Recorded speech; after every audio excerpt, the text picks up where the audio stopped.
Guys, and welcome to the STPL Christmas Cup. I'm Kix, or Father Kixmas for today, and joining me is Rapid. What is your we're both wearing our terrible Christmas sweaters today. What is your sweater say, Kix? Mine says, it's like a, you know what, I wonder if it's an easy way of doing this. It's like, delete Christmas. It's a Doctor Who one. Nice. I'm very disappointed that I did not win Artosis's ugly sweater contest this year. Jenna Bain showed up and she had one that had like light up lights that alternated all over the front of it. I'm like, okay, I didn't realize that we were raising the production value of sweaters this year. What does mine have to do, like transform next year? I don't know. But Christmas is a worse place because I did not win that contest. So well, in the office I work in at one of our clients, some guy came in a Christmas suit. So it was like a really tacky like red suit with like loads of Christmas pictures all over it, and it included all of the trousers as well. It was just the worst thing I've ever seen. I was actually physically sick. I see he's a man of culture as well. Yeah, he that's definitely like a Rapid outfit. Like I could see you wearing that. I'm actually surprised you don't know one. Let me wear something crazy on stream, but one step at a time.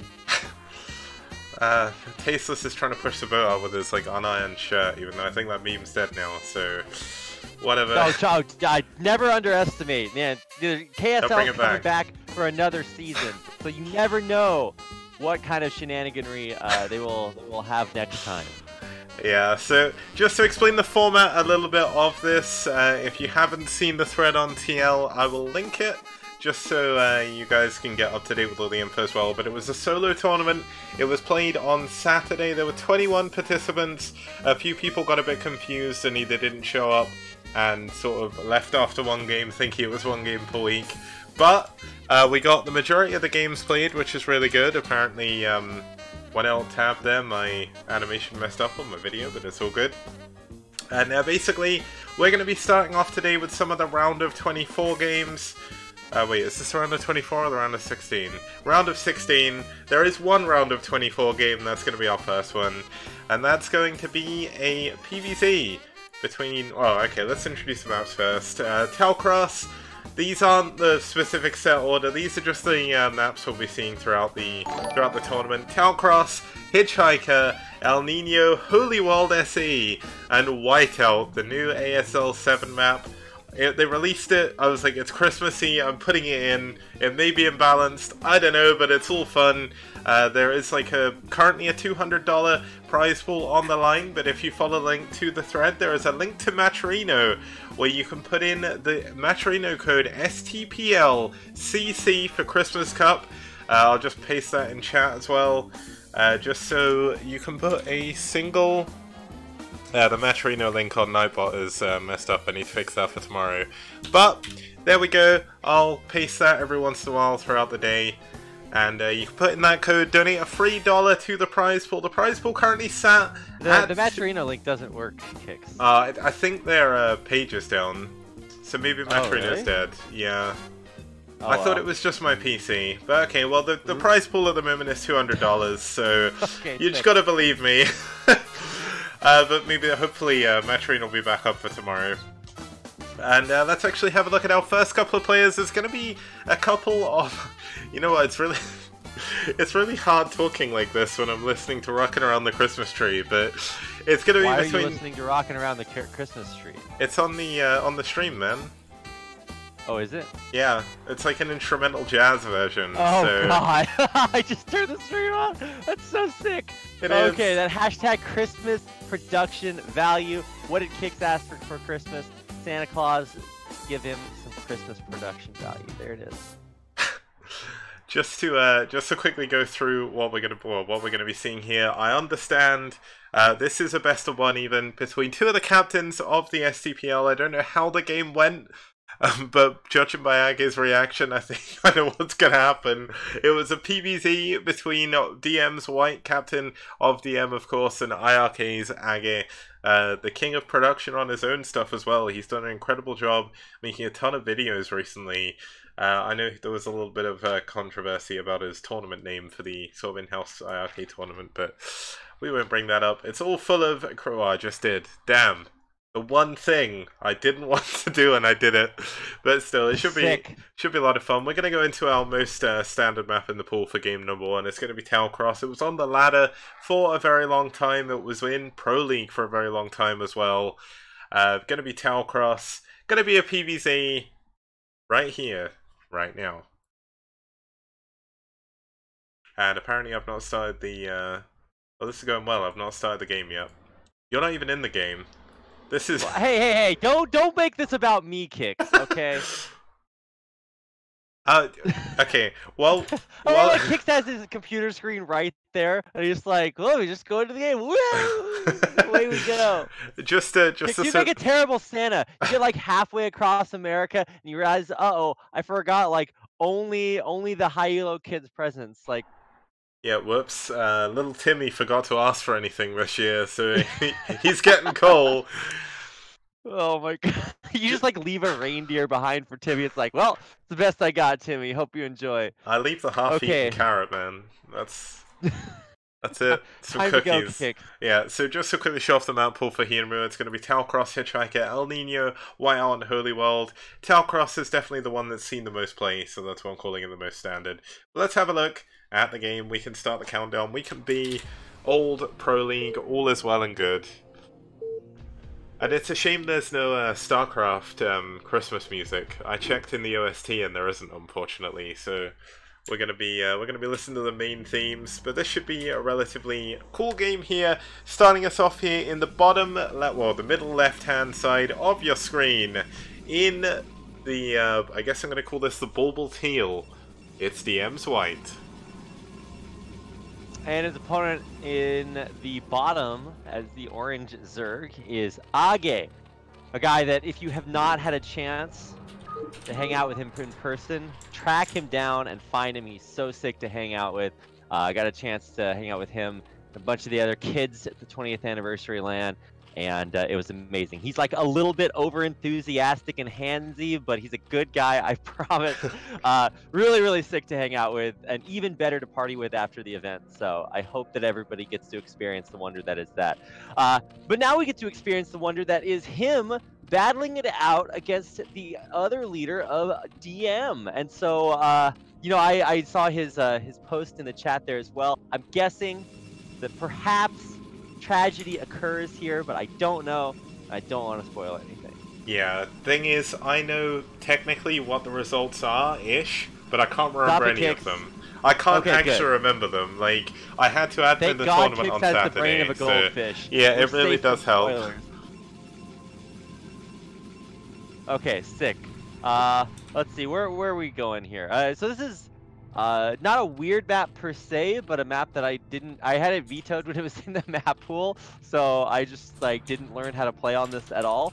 But like you said, it was a big mainstay in Pro League for a long time, so I don't.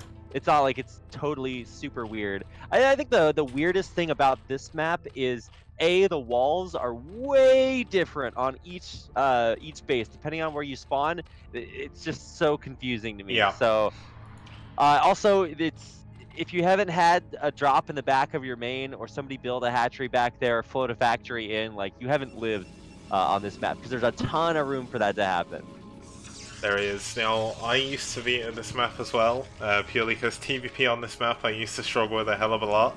It is a really cool map though. I did keep it unvetoed for a long time, but you know what? It's back here for Christmas. It's one of the few ice maps in existence. I was looking far and wide. I did do the Clash for Char Christmas Cup last year, which was open to everyone. The STPL one open only to SU. Oh my god, there's actually going to be a proxy hatchery in the main of White. But surely White saw the drone enter the base, right? He had to. Did I not?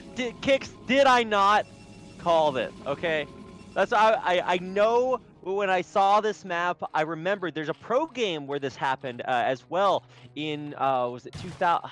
Is it early or late 2000s? And it's so prevalent. It's unreal how many times you'll get a Terran floating a factory into the back of your base on this. Oh, I did. Or a proxy hatchery. Like it's just happens so often, and this pylon doesn't see it, by the way. So like, you know, good luck. Yeah, this is really weird though, because surely White would have seen this actually going up, or at least not going up, but seen the drone enter his base. Maybe he was focused on something else at the time. So great movement by Aggie to manage to get the drone in. And I mean, this hatchery is definitely going to finish.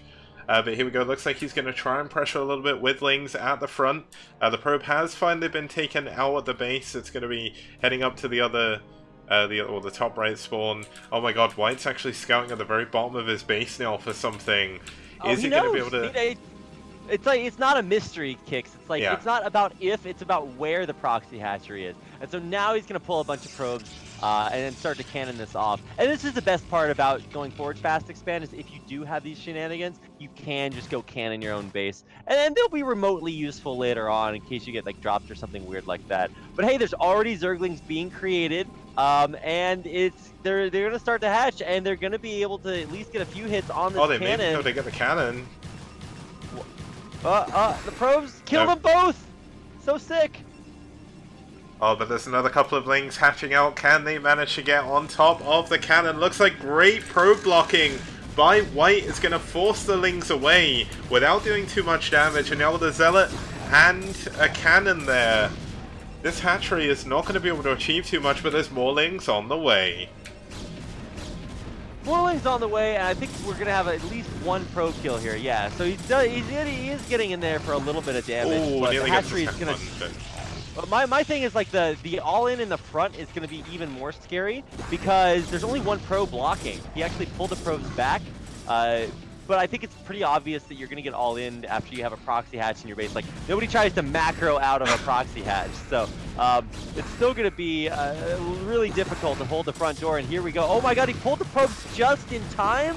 Are you kidding me? Oh my gosh, that's really hard to do, but good call. He holds the front, he holds the back, the hatchery's dead, and that's gonna be it.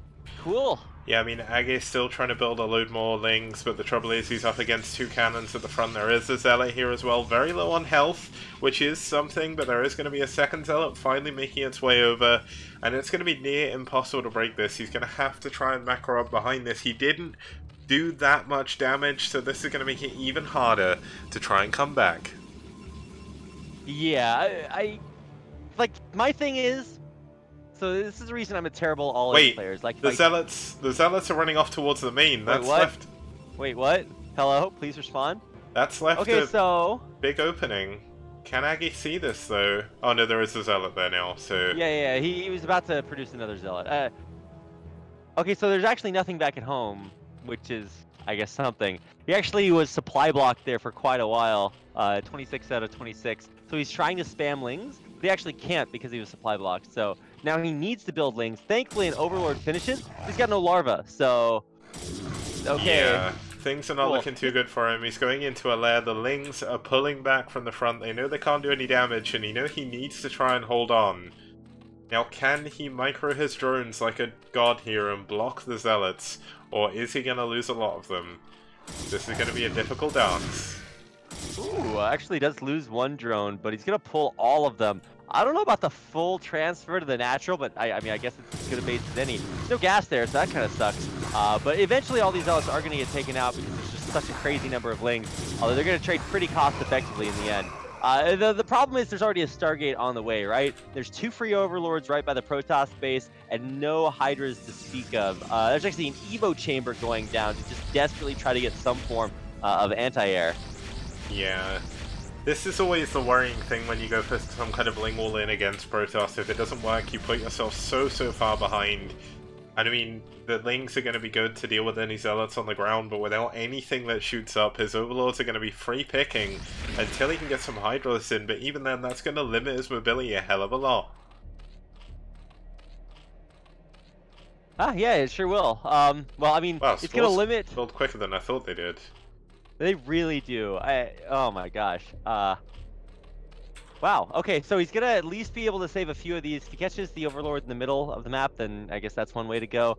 My thing is, like, I really wish there was this one magical moment where you have all of your Overlords over, like, maybe 1 or 2 spores, and then this guy's like one of these D-web scumbags. And then he just comes in, D-webs it, kills all your overlords, runs away, and just like does that Protoss cackle off in the distance, like ha ha ha, I'm so good at the game, ha ha ha. And then they like pat themselves on the back for their extra long Protoss arms and feel really good about it. But as is, he's actually, oh my god, he almost lost the Corsair. He lost health on the Corsair. He's gonna come, make the tour de force in the main, and see everything. Yeah, he's gonna see everything. See, he can't actually do any damage at the moment, but as this Corsair count increases, I mean, we could call him the Grinch here. He's in the green. Maybe he's gonna fly over, kill all the poor little overlords waiting for their Christmas presents over the Spore Colony. Because the second you get too many Corsairs, things get a little bit messy. All of the overlords completely stacked.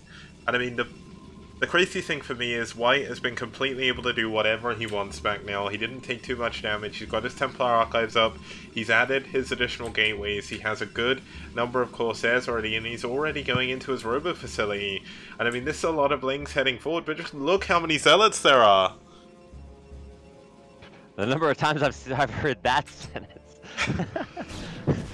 Egaz, the Zealot count. Oh my. Yeah. Turns out, man. I feel like you're never gonna break the front door, cause like you kill, okay, say somehow you manage to kill like 12 +1 zealots. It's like, how much more do you need behind that? Plus there's these 2 cannons, so I do like what Age is doing. It's like, okay, well, if I can keep him contained on just a few bases for a while, that'll be okay. So he's scouting to make sure that there aren't any other secret crazy bases everywhere else. Make sure about that, and now he's gonna try to go for this weird, like, Lurker Hydra defense? I don't know. I guess, he hasn't researched drop yet, so I was thinking he might try to, like, drop in from the back, but there's actually a ring of pylons and DTs in the main. This is so weird, because both players are playing so defensively, but finally White is gonna go on the aggressive. He's gone in, and he's actually killed a few overlords, so let's see how well this 4 DT drop goes. Oh my god, this DT drop could do absolutely... Oh, it could do loads. There's no Spore in the main. There's no Overlord in here either. And I don't even think he got Overlord speed. So the second these DTs drop down, they're probably even going to be able to take down the lair. Also, there's only 1 Spore in the natural. There's yeah. Oh, I guess there's Hydras. There's Hydras, so... Yeah. Let's see. I'm really excited. Here we go. That's the sound of the DTs dropping out. And here they go. Yeah, he's just gonna go straight for the drone line. Pew pew pew pew pew pew pew pew pew pew. Oh my god, they're so good. They're so good, Kicks. I love DTs. They take so much skill. Oh my god. That's exactly perfect timing. I knew it. I knew it. This game, I called this game at minute 1, Kicks. But yeah, so predictable. You actually did. You were like proxy hatchery into drop in the back of your base, and that's exactly what happened. Well, I mean, I guess going all in, but to do it. Oh my god. Well, okay, let's see how well Hydras do in melee range against +1 zealots with speed. I'm gonna guess not well, Kicks, but there's always a chance, right? I mean, the trouble is, even if the Hydras deal with the zealots, the DTs can just run up here, and he's got no vision whatsoever. So unfortunately for Age, it looks like White is going to take the game here. And as this was the round of 24, that's going to be it for Age in this tournament. White is going to move on. GG. And that's going to take us into our second series of today. Now, I mean, one cool thing, well, I don't know if it's a cool thing for us or not, but there's no sort of break that I could, like, no intro for the Christmas Cup. Didn't have time to make it. I spent like 4 hours rendering some like team intro video that I won't show off yet, so I like wasted all my time doing that. But luckily I'm looking to add some more RAM and a better hard drive to my PC, so that should make things a little bit better. Download that. Oh yeah, I can just download RAM. I forgot about that. I remember. Literally go to downloadram.com, Kicks. It will help you out. You can thank me for that one later. Yeah, damn. I thought I was like doing a good job in IT, but I just don't know the simple stuff, man. This is why we need you here. You just teach me everything. Don't tell your bosses that. You'll be fired on the spot. Yes. I didn't know how to download RAM, guys. I'm so sorry. Can't believe it, Kicks. Let me down again. Killing esports, 1 undownloaded RAM at the time. Okay, so we have a few series coming up. I'm gonna let you choose which one we go into next. We've got Soulsbiol versus Red Fisheye, True Touch versus Eon Zerg, Rainer versus PRL, YSC versus Tech, and Noob versus Dio. The second one. True Touch versus Eon Zerg, okay. Yeah. That sounds dope. Let's do it. Yeah. Okay, and we're gonna start with Whiteout as well, so it should be kind of cool.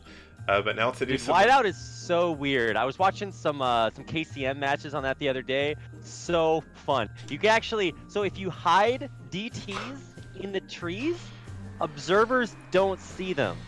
So all I'm trying to say is it's a good DT It's a very map. special map. I'm glad that they made it right before Christmas. It's the perfect Christmas map because they're just like, well, what if we make Christmas trees?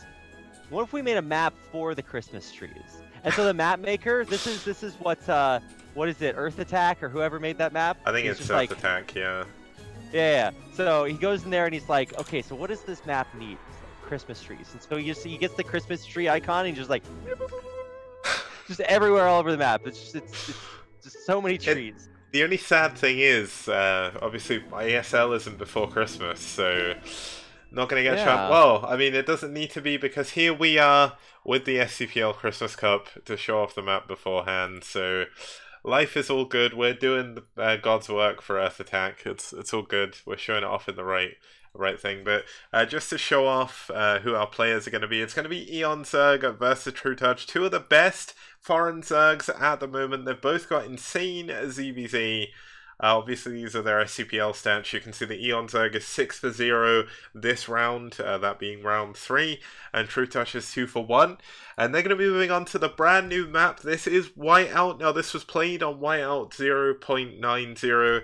Whiteout 1.0 was released today, but this tournament did happen beforehand. So hopefully there's no major bugs, but I knew I just had to put it in when we did it. So without further ado, let's get in to game number 1 of this best of 3 between Netwar's True Touch and Naz's Eon Zerg.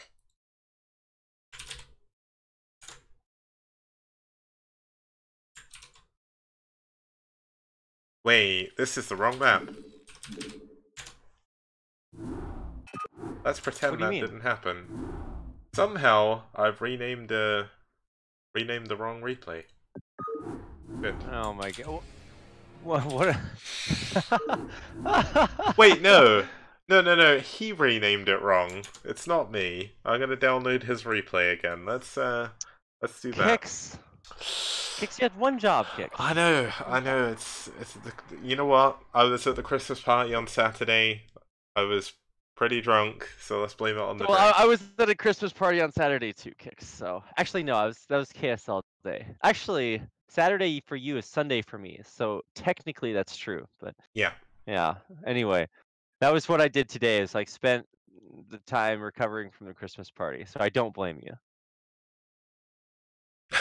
Shamsy saying it's StarCraft 2. Wait, what happened to my camera, Kix? What do you mean what happened to your camera? Oh, it's because I had to change things. Let me bring it back. How are you functioning as like a human being? Like, do I you don't ever know. wake up and like try to put socks on your head or something? Like, I imagine that like could happen. It's quite a struggle. It is. It's a real struggle being Kix today. What it is, it's been over a year since I've done a solo tournament. Like, it's insane. Now, but then how does Sham 2 do a solo tournament?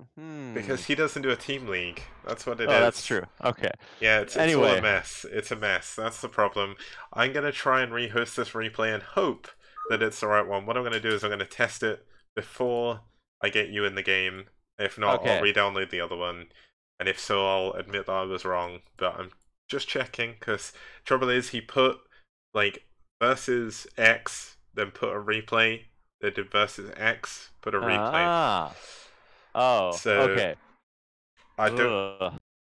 Yeah. Tragedy strikes, Kix. But don't worry. It was me being stupid. Still got the wonderful Christmas music. Well, we don't. I'm gonna play it again. I'm gonna play it again. Oh yeah. Okay. Yeah. Let's go for some jazzy rendition of Jingle Bells, because what's more Christmassy than Jingle Bells? Or jazz for some reason. I don't know. Jazz and Christmas songs go really, really well. I'm just gonna need to quickly break your camera again. 1 second. Okay. I can't click this replay. Now I can. How could you, Kix? Do you know how much it hurts to be a bar on the screen? Bar on the screen. Oh wait, is that what it looks like? I can't actually tell. You're back. It's all good. Okay. Oh, we've got the right sick. replay. Okay. Ugh. Surprise. Okay. Are we ready, Kix? We should be. So as long as Eonzerg definitely sent me the right replay, we are good. Looks like we're good. Sent you like a massive replay pack, and somewhere in all of his ladder games, tournament game, he's like, "Have fun, Kix." It's like, good luck. This is my Christmas gift to you. Okay, cool. Well, I'm ready to go. Yeah, I am also ready to go. So let's start. Let's hope this works. And welcome to everybody who's in the chat. I saw Janice here from Korea, which is kind of crazy. It's like, what, 4 AM there? So I don't know who else would be watching StarCraft at that hour. 5:40 AM here, Kix. 5:40? Oh my god, yeah, it's later, isn't it? Yikes. It is indeed. But okay. Here we go. We're in the game, so let's switch over to the game screen. We need to quickly do the thing to bring us back. That's the wrong button. You did it. Life is a struggle, man. Well, I look over and I'm just trying to watch Kix hit the buttons as fast as I can, but he can't do it. I'm so sorry, Kix. Don't worry. We all still love you. Thank you. I'm glad you do. It's all good. I need a bit of love at Christmas time. That's true. Don't we all? All right. So in the bottom is True Touch, and on the left-hand side is Eonzerg. These are like probably the 2 best Zerg players in the world, or at least like top 3, top 4. Just super, super incredible players. So really exciting to watch them play. Non-Korean Zerg players, I guess I should say. Yeah. And I wouldn't even be surprised if they could take games off of some Korean players. Like, obviously, it might take a few tries, but they're super, super good. Can't wait for Eonzerg to come out to Korea and train a little bit. I think it would be super valuable experience. But maybe there will be a tournament coming up in 25 days that might enable that. I don't know. We'll see. Either way, I'm excited to see the potential of this new map because it is extremely weird. Yeah, now one thing I was just showing off there is just underneath the overlords, this kind of grey tile with stone with the trees. You can have full vision there with an overlord, but you cannot get full vision if you send a ground unit. As far as I'm aware, that's how that works. Looks like there is a ramp into the main as well, and sort of Talcross walls. So essentially it's an LOS blocker, the weird grading kind of thing. It's like you need to have an air unit to scout it, or multiple ground units. It's really strange. This is like the strangest map I've seen in a while.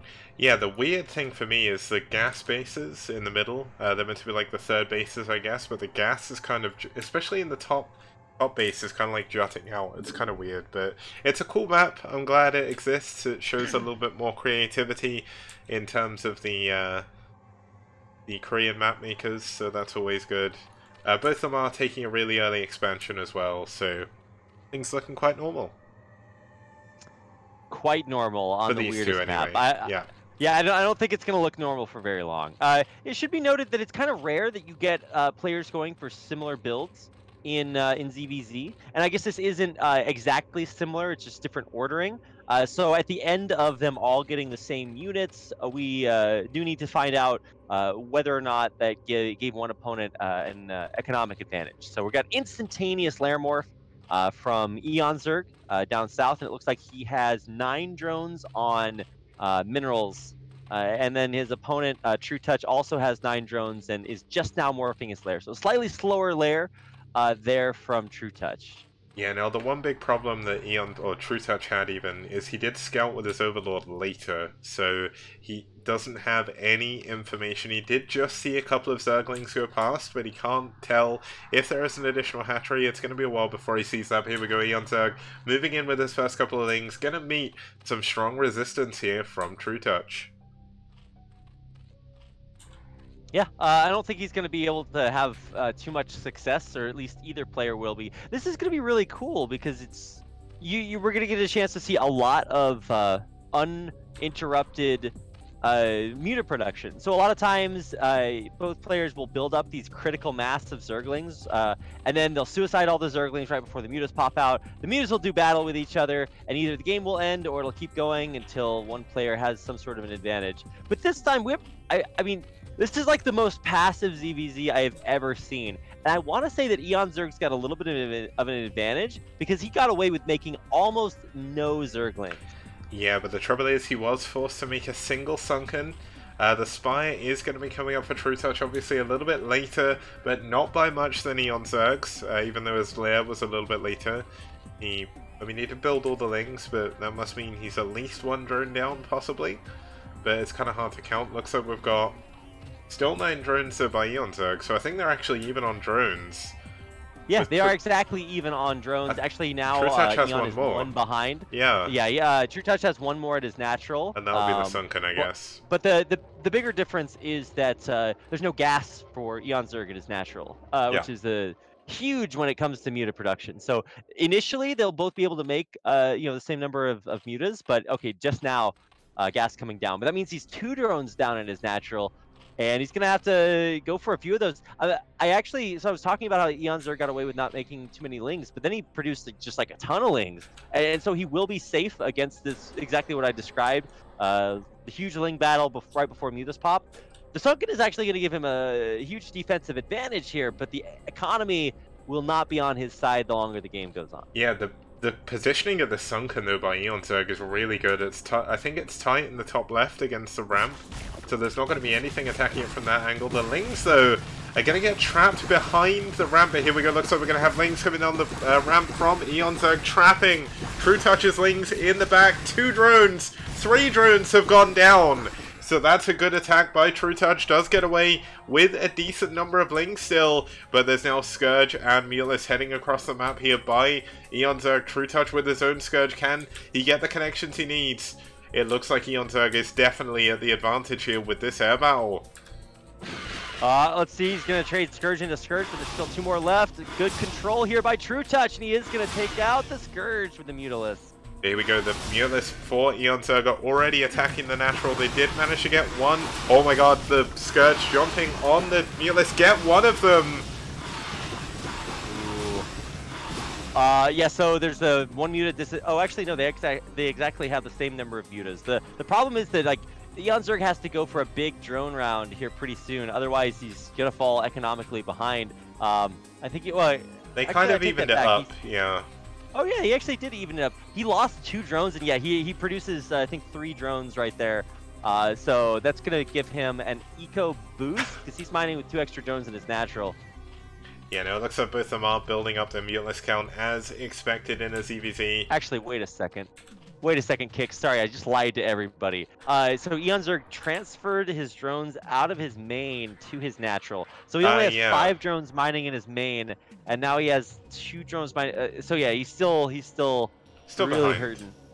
Yeah. Okay, it looks like we are going to have Muta on Muta action. Scourge coming in as well. A good Scourge connection already by True Touch, but Eon Zerg getting good Scourge as well. It's so hard to tell what's going on right now. But Eon Zerg has fantastic Muta control, so does True Touch. Another Scourge does go down. It looks like there is a bit of a... Oh man, another Scourge getting hit, and True Touch gets obliterated. Oh, nice. Oh, wow. Random Scourge coming in at the last second. Those final 2 Scourges that came in and just got perfect connections on True Touch's Muta Ball when they were just fighting each other. As soon as your Mutas start fighting each other, you can't move them, otherwise you're going to take a big hit. So it sort of paralyzes them unless you want to run away. If you run away, you take an extra Muta shot, you're going to lose, but it's just such a rough spot. So this is going to be another big Scourge and Muta battle. This is True Touch's way to come back in the game. I think he's going to in a big way. Yeah, True Touch is getting really good moving shots down. Eon Zerg's Mutas were very heavily damaged from that last engagement, and this is the kind of follow-on from that. He doesn't have time to send them back to regenerate, and he wants to see if he can end the game.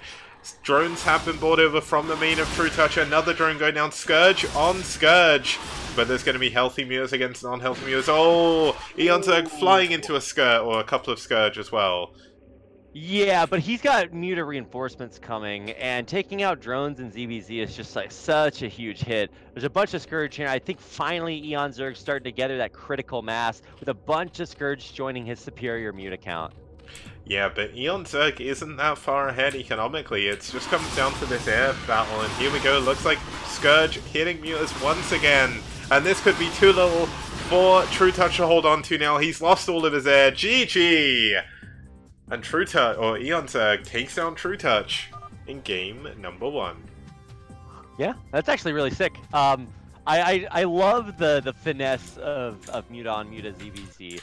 I think eventually somebody's going to come out with a formula for like this is exactly how you handle each situation, and I think that's why some of the top Zerg players in Korea are so good. Is because it's not like they're just following some sort of like tree. If this, then make this decision. It's that they feel it. They know it so deeply. I think Eon Zerg is one of the players that comes closest to just knowing exactly what to do in every weird situation, because you have to make those split-second decisions about Scourge movement and Muta control. It's really, really sick. So Eon Zerg won that game, and that means that I guess he advances, right? No, it's a best of 3, so there are going to be... okay. Yeah. Tell me more. So the way the format worked is the round of 24 was best of 1, round of 16 best of 3, round of 8 best of 3, round of 4 best of 3, and the finals best of 5. Now, looks like I need to re-download all of the replays, so I'm just going to turn off your camera just 1 second, just while I sort this out, just because otherwise you're going to be a bar on the screen, so... I hate being a bar on the screen. It's so painful to have my entire body condensed into one tiny bar on the screen. I have to mute my microphone to hide my screams. It's a terrible experience. Oh, no. Yeah. That's not good, but we're going to be going into Game 2 in just a second. I'm just loading up that replay. It's going to be on Tau Cross, and it's going to be a chance for True Touch to come back in this series. Obviously, this is for a $200 currently tournament. Matrina page is not working, but huge thank you to Sham2 for adding the money he was going to add to his Hay tournament on Sunday to this instead. He did take a break from Hay this week. He deserves a break. He's been doing Hay now for... ages. I can't even remember. That sounds like a drug. It's like, we've got this sick drug, Hay. Sham2's been doing Hay for 6 months. What a badass. Yeah, he's a cool guy. Obviously, we got the chance to meet everyone at BlizzCon, and meeting Sham2 is definitely one of my favorite moments, just because I've known him for a while online, but didn't really get a chance to know him in person, but now I have. It's just a shame he got ill. That was not very Christmassy. Or maybe it was the most Christmassy. Maybe now he's got red and green Christmas color. Never mind. Anyway, I'm just really happy that that Sham2 is alive and that everybody else is alive and here together. I just like I said, had a really cool Christmas party. You did too. And so everybody out there, if you guys are having Christmas parties as well, take a moment to tell everyone there that you love StarCraft, and watch how interested they are, because you're gonna be the life of the party, right? You say, hey, have you heard about StarCraft? And then everybody's gonna be like, well, this is the Christmas season. What could possibly be better than learning more about anyway? Yeah. Okay, so I'm ready to go. Have you hosted the game yet? You have. Yes, wow, I have. I didn't even need to ask that question. Sick. Okay, I've joined the game now, Kix. So as soon as my Korean internet downloads the replay, I think we're good to go. Okay, so I am hoping that this button works, but it looks like this button is broken, so we're gonna have to do... like, somehow this has broken my overlay entirely, even though I'm doing exactly the same thing I normally would do. So we are gonna I'm gonna add the win to the database and then remove it afterwards, because otherwise this isn't Why gonna are work. you adding these wins to the database, Kix? This has nothing to do with actual STPL. It's gonna be a different database. It's all gonna be sorted when the new database model is done, but I'm gonna remove them afterwards. It's just my button is completely broken, so okay, we've got to do this the old-fashioned way and figure this out old school. It's all good, but we're gonna get into game number 2 here. It's gonna be on Tau Cross. It's Eon Zerg versus True Touch. And it's starting now. And starting us off here in the left-hand side, we do have, in the blue, fighting for Net Wars, it's going to be True Touch. And his opponent is Eon Zerg, who's up 1-0 in this series. The timer is turned off on this stream, Kix. All my settings reset again. It's back on now. How could you, Kix? Why would you deliberately reset your settings? I know. Oh my god. How could you? Okay, alright. I didn't wish hard enough. I'm just giving Kix a hard time for the technical difficulties, but obviously it's rough. One of my favorite things about hanging out with Artosis is that he has like the worst luck with technology. He'll just like start up his stream and all of his settings will be changed and nothing will work. And I'm just like, well, yeah, I don't know how that happens, but it's pretty magical. So I'm glad that he's not the only one. Did I turn it on before you did again, Kix? We both did at the same time. That's the magic of alright. Christmas. Tell yourself whatever it takes to sleep at night, Kix. Okay. It's the magic of Christmas, Rapid. Sure is. Just like flying reindeer and STPL. There you go. Yeah. Yeah, now so let's find out. What are we doing? What are we doing, Kix? A double 9 pool. Cool. Wow. I love diversity in ZVZ. You know, the funny thing, I was going to say something, but one thing I've noticed about watching True Touch and Eon Zerg play is they will usually go 12 hatching game 1. And usually go 9 pooling game 2, but only against each other. Not against anyone else. Whenever they play a series, it always plays out like this. Every single series I've seen between them has been like this. It's kind of crazy. It's like it's planned out. But what I was going to say is tomorrow things will be a little bit more organized. I kind of rushed home from work late today, so I was in a rush, and obviously that didn't work. So it's all good.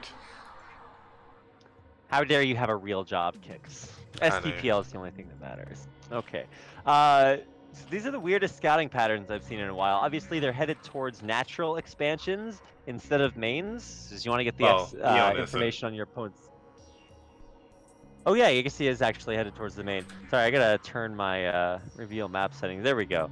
It's been a cool minute since I have seen a game on Taucross. But at least True Touch is gonna realize that there is no expansion. Although I'm still not sure exactly where his Overlord is going. I guess just to catch the edge of it.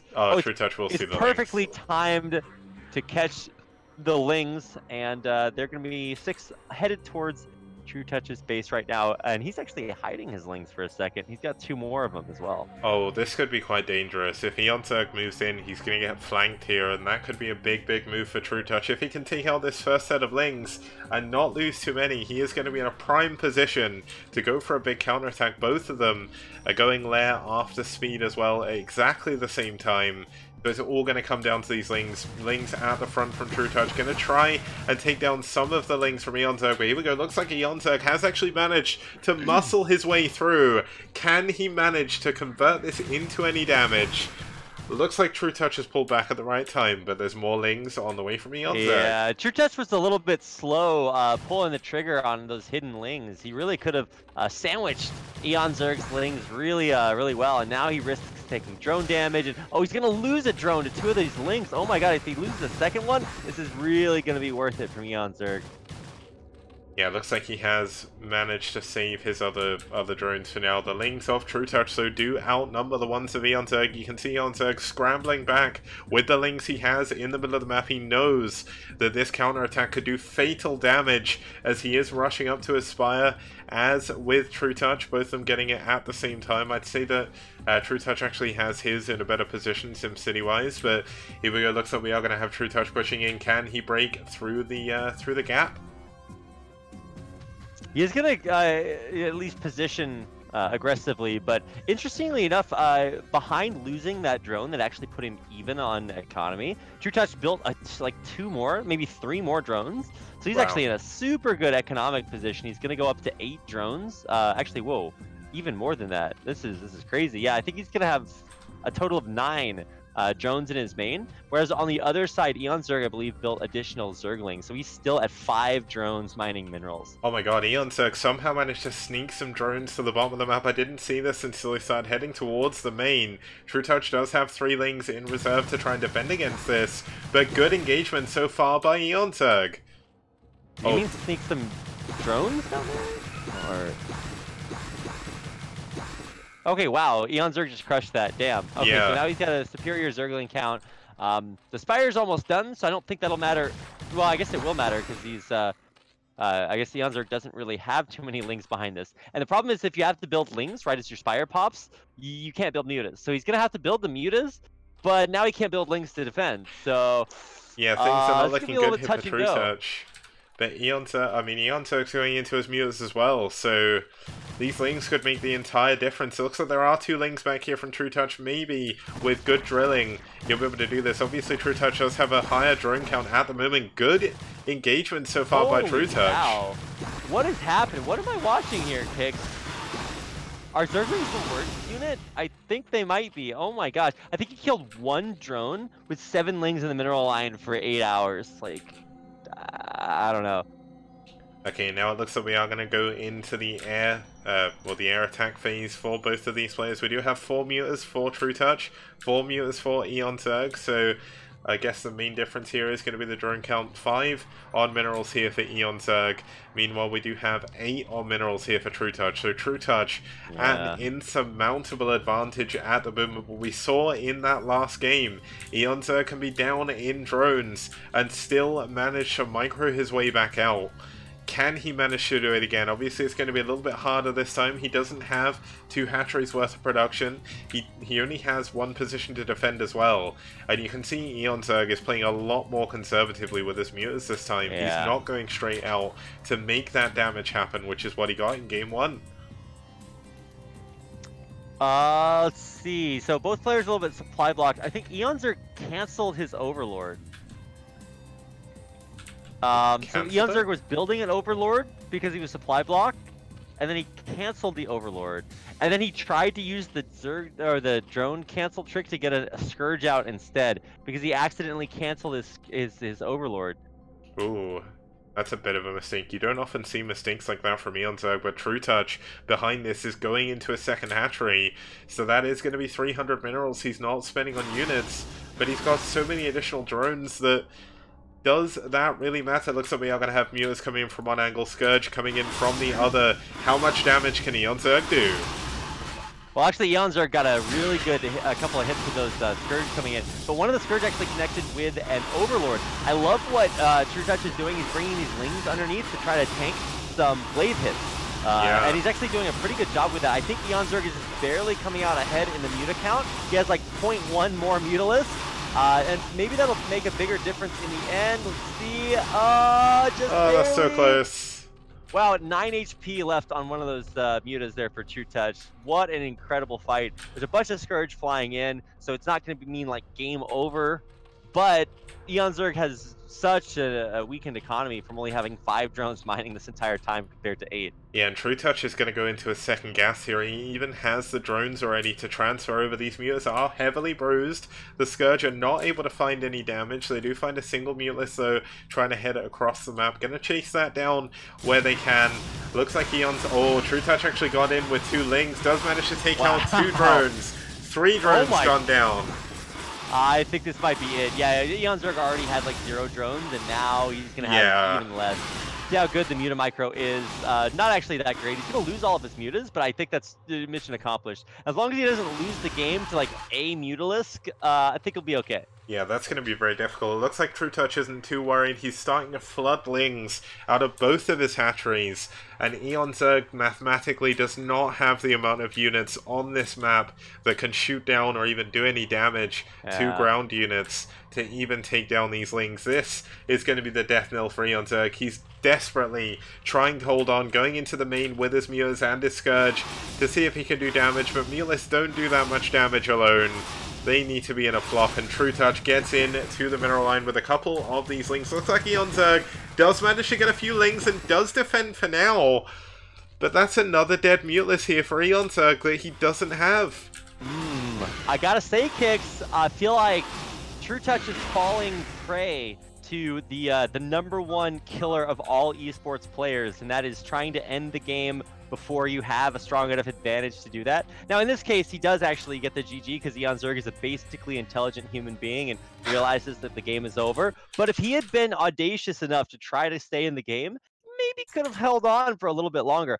Obviously, had no drones, so that's going to be a heartbreaking loss there. Yeah. But I was a little bit worried. Anytime you see a mid-game Zerg player in a ZVZ switch back into Ling, I don't know. I feel like still winning the Muta War is more important, but it was the right choice at the right time. So True Touch brings it back to even, and in a 6 ZVZ between two of the best Zerg players in the world, we're going to a game 3. Yep, we are. It's so cool to see a game 3 between these two players. It's not the first game 3 I've seen between them either. Very back and forth, both of them. They're very, very good at ZVZ. This third game, it's going to be over on... it's going to be El Nino, so you may have seen this map if you've watched the Clash for Char back in 2017, but it was kind of replaced by Great Barrier Reef as well, which you'll be seeing a little bit more of later, well, not later in the year, early next year. I can't believe we're in December, even though I'm playing Christmas music, so I don't know. I don't know what I'm doing anymore. Rapid, I'm losing it. I'll pretend that's a surprise, Kicks. Wow! Wow, it's Christmas! I didn't know! But yeah, it's still kind of crazy that we're nearly in 2019. This year has been absolutely crazy. In this year, not only did I start off by starting to sort of make the STPL, it got to March, I started casting it, people started playing it. Then come May, I met you for the first time with Cadenzi as well. Then... yeah. Some other stuff happened, round 2 happened, round 3 happened, I went to BlizzCon, and now we're here, like, it's crazy. It's been 9 months since I started the STPL now, and it's still going strong, so that's good for me at least. I hope it's good for everyone else as well. I hope it is too. I hope you can host the 3rd game so that we can watch it, because I don't know who's gonna win. I think probably, I actually can't tell. Usually there's some sort of like way that you can divine which player is in better shape. I will say that I watched Eon Zerg play his BSL matches the other day, and he looked super sick there. And I think True Touch's BSL matches are actually being played right now. And currently he's down 1-2 to Dwalt. So if you guys have multi-Twitch or 2 monitors, you can actually watch True Touch play on 2 streams at the same time. How does he do it? The multitasking, just incredible. Yeah, his APM is so high he gets to play across 2 PCs in 2 tournaments, so... I am hosting the replay now, it's got an extra A on the name, it failed to advertise the game, so that was kind of strange. I don't know what was going on there, but... Okay, well, I've joined that game, and that means we can start it off. Just gonna be honest, I have not seen a game on El Nino in... forever? I'm trying to remember. It was probably some dumb Pro League game. It was from 2010. Oh, no. It was the OSL that that Flash beat Movie in the finals of. Oh, that was such a good OSL. It was so good. It was by far one of the best. I can't remember which one that was. Anyway, I remember that they played on El Nino in the finals, and it was super sick. So find out what that is and go watch it. It's awesome. Anyway, we're in the game. Let's go. Yep, so I just quickly showed off the map on stream as well, just in case people haven't seen it before. 3 bases, 12, 4, and 8 o'clock spawns. Easy enough to explain when we get the game. Obviously it's a ZVZ as well, so it doesn't really matter too much. Well, let's get into the game, and let's get started here with game number 3 of True Touch versus Eon Zerg.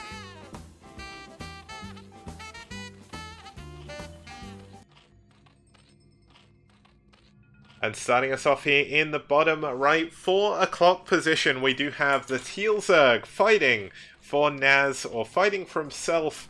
In this case, it's going to be Eon Zerg. And its opponent is True Touch. I'm going to beat Kicks to changing the latency. Hell yeah! I didn't even try this time. I knew you too quick. I know. So... you learned your lesson, Kicks. Congratulations. Anyway, this is the final deciding match of one of the sickest CVZs you could possibly have. Really excited to see how this goes. I want to micro-analyze every tiny little moment.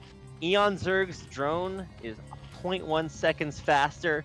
That's the only difference we have right now, because it looks like both players are going to be going for 9 pools. Looks like it. Neither of them have gone for an Overlord, so it's gonna be. It could be 9 hatch. I've seen that before. Now, if they do mirror builds again, I'm calling shenanigans. Nope, there's 9 pool for Eon Zerg. 9 pool for True Touch. Okay, What's that still exactly mirrored build? Okay, it is, but like going for 3 different mirror builds, that's something else. Like, obviously, going 9 pool twice in a row isn't that surprising. They did go 12 hatch. But yeah, it's one game each. Sharing is caring, and the spirit of Christmas is alive in this series. But the carving knife has come out now. The turkey is ready to be cut, and both of our players are going to be working out which one of them is the turkey. Are they though, Kix? I don't know. We had some challenges cutting the turkey at Artosis's party. He's just like, what he does is he admits that he can't cut the turkey, puts a knife by it, and waits until people are hungry enough to try. And let's just say that turkey, it was pretty happy it was dead, because if it had to feel what was happening to it posthumously, would not have been a pretty sight. That being said, it was delicious. So in the end, once again, the true winners were the fans. At the end of that. Although I would say that if you had to pick one of these players to be the turkey, well, I guess we'll find out who that is going to be. So, the builds. Ugh. Beards. I got Santa on the brain, Kicks. The builds are exactly identical so far, so it's like it's kind of hard to analyze this because they're both just sending their lings across the map as quickly as they can. True Touch is sending his in the wrong direction, though. This is a bit of a mistake, and this could be really dangerous. Does he just like straight up lose the game to Eon Zerg running lings into his base? He's gonna see the Overlord and realize that perhaps he is in a small amount of trouble. Now, we did see True Touch's drone micro before. It was something like 8 drones against 9 lings and like a ling on True Touch's side as well. He won that fight, so let's see if he can do it again. The lings of True Touch are going to be completely uncontested going into the main of Eon Zerg, so it really is a battle of wits here and a battle of micro. Yeah, I was gonna say, I don't think this is gonna go well for True Touch. I feel like he will lose many things here, like just lots. Let's count the drones. There is 9 drones here, 4. Where are Eon Zerg's drones? Okay, he just had like AFK drones for like 10 minutes. Yeah, and he also sent 2 of his drones off to the other side of the map, I think. But looks like Eon Zerg does have 2 drone advantage, so that's going to be beneficial to him. No, sorry, it's a 1 drone advantage, I believe. Both of them are going to be going up into their lair. It's kind of hard to tell exactly how this is going to go. We have both of them at even supply. Less lings, though, for Eon Zerg, but here we go. Looks like True Touch going to be moving forward with his lings. And Eon Zerg backs up. So 7 drones on minerals, only 1 on gas for True Touch, and then on the other side, we have... True Touch is doing it again. He's moving away. Eon Zerg going to be moving up into his main. What is True Touch doing? Oh my god. Dude, True Touch, keep your lings at home. He hasn't killed any drones yet. He's still looking for some good angles to fight here. True Touch is playing this actually about the best that he possibly could, but he's still going to lose at least 2 drones here and probably even a few more. Oh my god, but there's only 2 lings and drones here for Eon Zerg. He's going to be camping the eggs as well. Some of the Zerglings actually managed to glitch through the hatchery. That's going to help them a little bit. Yeah, that actually really helped.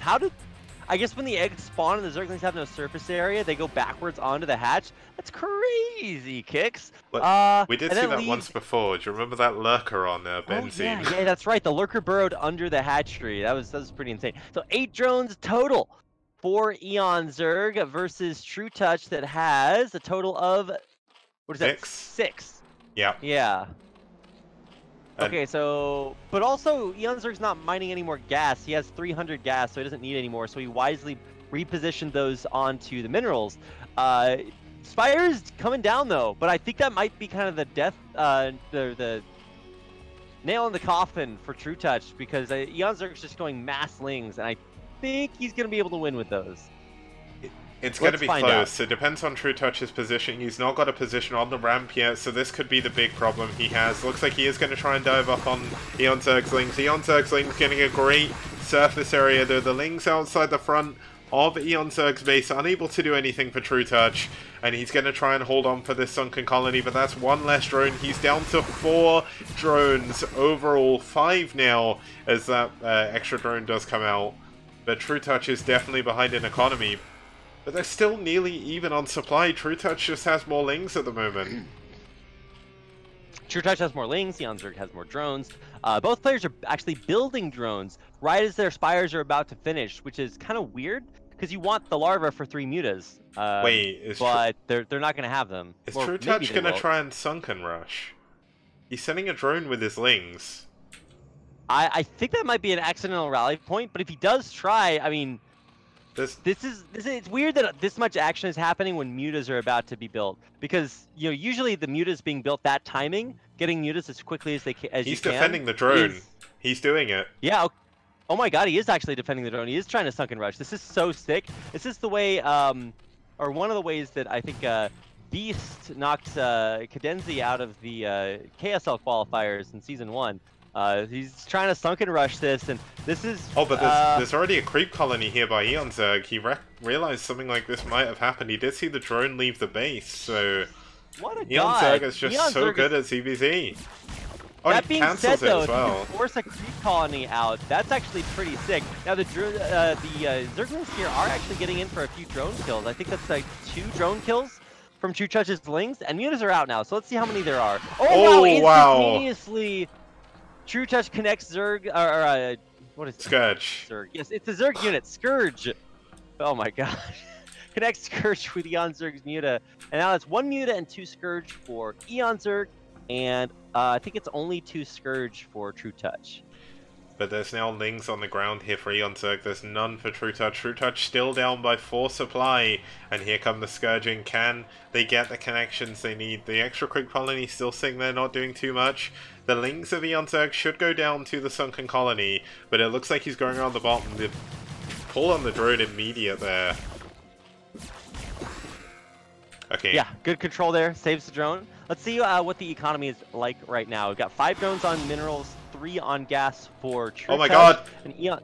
Oh my God, is he going to lose all of his mutants to Scourge here? Oh my God, Scourge is so dumb.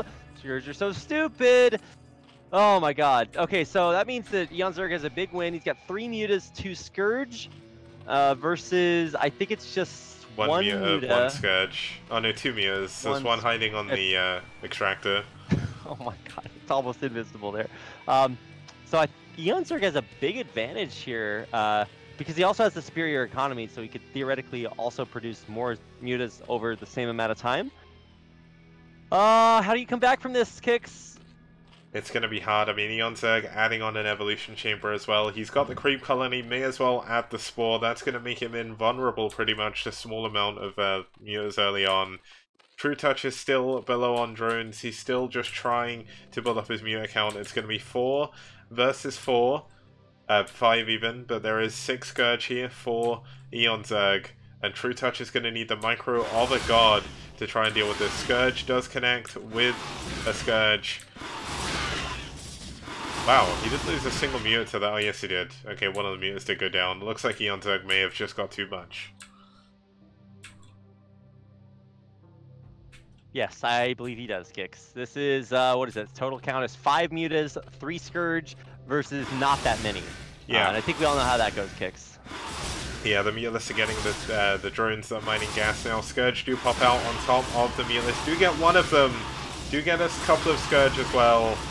But things are not looking good here for True Touch. With 1 Mulist, there's not really much left for him. GG! And Eon Zerg advances over True Touch into the round of 8. So in the future, we're going to discover a correct format, because the idea that is what eliminates one player. He just doesn't get to play the game anymore, and one player advances. Like, I don't know if that's necessarily indicative of that, but man, this is why Brood War is like the hardest game, is because like you win or you lose based on that, whatever that was. Whew, man, rough. I mean, to see True Touch out in the round of 16. If you think about it, like, when you look back at the OSL qualifiers, the MSL qualifiers, and even the ASL qualifiers now, they are so unbelievably brutal. The amount of good players that get taken out as well, it's insane. Hey, you talk about that being brutal. While I was at Artosis' Christmas party, I actually had a chance to talk to old school pro gamer out in Korea. His name was Asem, ASSDM, maybe 2002, 2003. He was out in Korea on Hexatron, the same team that Legionnaire was on. He's a very, very good Terran player, and he was talking about going through Courage, the tournament that you had to win in order to get your pro gaming license to be a pro gamer in South Korea. And he actually won it on his second try after like 6 months of practicing. Just insane. I don't know how you do that. Super talented guy. Courage is best of 1. So you had to win a 512-man best-of-1 tournament. You had to get into the top 4, and I think the top 4 got pro gaming licenses, or the top 2. I think it was top 4. But anyway, the idea is, how do you win a 500-man best-of-1 tournament for your life, right? You can't be a pro gamer unless you win this crazy tournament. And he did it. And the number of players that have done that is just like almost 0. I think Draco did that. Obviously, Legionnaire did that. Asem did it. Elky maybe? Insane. Or was it after him? What? Elky and Gurr was a little bit too early for them. I can't remember when Courage started up. Elky was around that same time, but I think Elky's team bought his license, if I'm not mistaken. I don't actually know. Some players have their teams buy the license, which is obviously super expensive, but other players did win it. Either way, all I'm trying to say is that tournament is is pretty brutal, and so is the STPL Christmas Cup. And it still says STPL round 3 groups on the stream, but this is actually not the tournament, it's the Christmas Cup. Yeah, okay. I've got a few things a few kinks to work on overnight. It's get all them ready for wrong tomorrow. kicks, cancel the tournament. The logo's even wrong. Word. And then, just while you join the game, just gonna say that not only was Courage brutal, you've got to remember that Flash, at the age of 15, won his very first Courage. It's like, what? A baby, I think, did it as well. 15-year-old? You're probably like picking your nose and like eating like a bowl of cereal or something. Like, I mean, I might as well have been. I wasn't playing Brutal back then, so I mean, it's basically the same, right? Clearly, a terrible misuse of your time. But yeah. Anyway, we're gonna get into our next game. Kix did not tell me who these players were. Okay, it's gonna be Buell versus Fisheye. Just to quickly, production's going really well. It's, you know what, I've drunk too much mulled wine, that's how it goes. I don't drink mulled wine, but let's just pretend. It's going to be Buell versus Fisheye. Statistically, things are going to favour Buell here. He is obviously one of the ASL round of 24 players from ASL 6. The winner, if I remember correctly, of the ASL School Championship, although I can never remember if that was the actual name. And they're going to move in here on to Whiteout. Now, Buell, I think, has had most likely more practice on that, because he will need to qualify for ASL 7 if he wants to participate. But Fisheye, a relatively cool player nonetheless, playing for Red. So I'm looking forward to getting into the game here as we start with our second best of 3 of the evening. It's Buell versus Fisheye.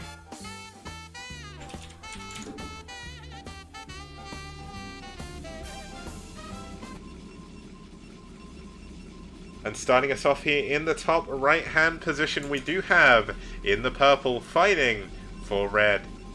It's Fisheye. And his opponent is Buell, one of the best kind of up-and-coming amateur players in the scene right now. I don't think this guy had any previous professional experience, if I'm not mistaken, right? I don't believe so, because he is quite young. I mean, he's around 16 or 17, I think, at the moment, if I remember correctly. Although maybe I'm wrong on that. I know he was when he did the school championship, and I thought that was this year, but maybe it wasn't. Okay, so what's weird is he doesn't have any pro team affiliations. Yeah. But he apparently competed in IEF in 2011. IEF was like the previous, think of it as like a WCG or an IEM tournament. Yeah. But IEF was in China, and it was basically Chinese and Korean players would play against each other. And Biel entered it along with... okay, so it's really weird. The 3 players from Korea that represented Korea were Bisu, Stork, and Biel, who was an amateur player at that time. Are you certain it's not a different Biel, maybe? Yes, I am positive it's not a different Okay. Biel. Yeah, just double checking, because obviously you've got like a million players called Biel. Doesn't Biel mean star in Korean or something? Yeah, Biel means star, so like everybody names himself Biel. There's a StarCraft 2 Biel that's arguably a lot more famous, but yeah, different guy. So all that to say is Biel's a badass, and so is his opponent here. I actually turned off all of my overlays here. Oh my god. But yeah, Fisheye... It's doing itself, yeah. So... Fisheye is also an old school, a non-Korean pro gamer name, but this is like a sick fanboy. This is the stan of Fisheye. Yeah, no, we do have Fisheye moving in. Does get the first scout. Biel, unfortunately not able to do it. Now, this is a prime example to show off the feature of this map. You can see while that SCV moves through that tiled location with the trees, it gets no vision, or very little vision whatsoever. If there is an air unit over those trees, you can see everything. But ground units are very hamstrung by the ground, so it makes it very difficult for Terran to push through late game in TVP. You do need to make sure you have scans, because it's very unlikely, maybe in the mid game I guess, because late game you'd have a vessel, but Protoss will need observers early on to help deal with any kind of crazy pushes as well.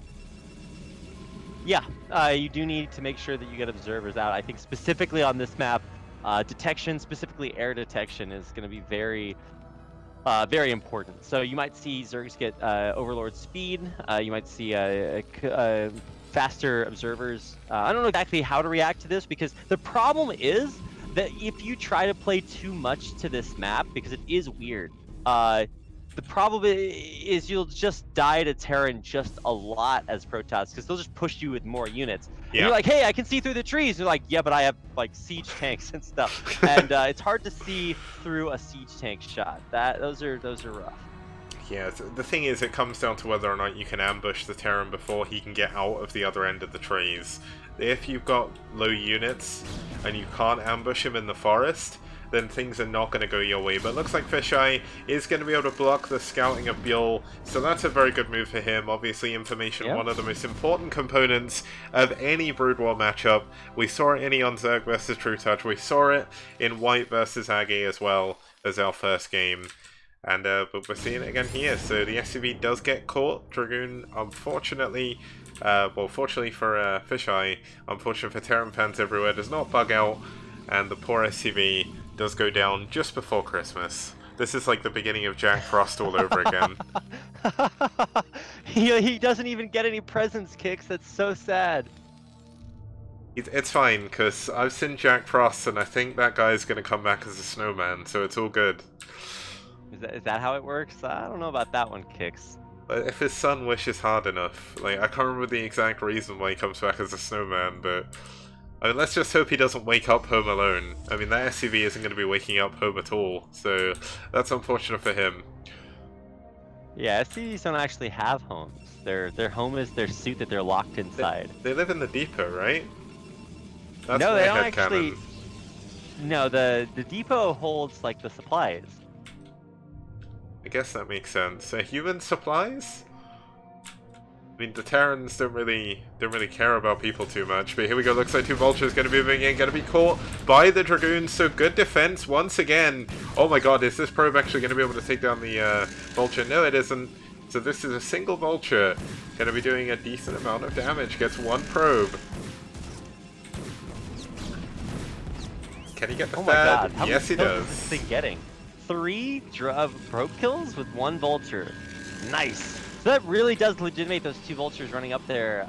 Really, really good micro there, and this is something that Biel is so good at. Not only is he a good like early game like micro player, he plays very well reactionarily, and he's got to do that because a lot of times he's in tournaments against like some of the best players in the world. Yeah. And so if you try to make a play against him, he's really, really good about getting the information he needs and reacting accordingly to it. So he gets in, he sees everything, sees 2 gateways and Robo, and should be kind of divining from that that he is going to have to deal with shuttle Reaver play, or shuttle play at least, but perhaps Reavers coming through, and I wouldn't be surprised if we do see that.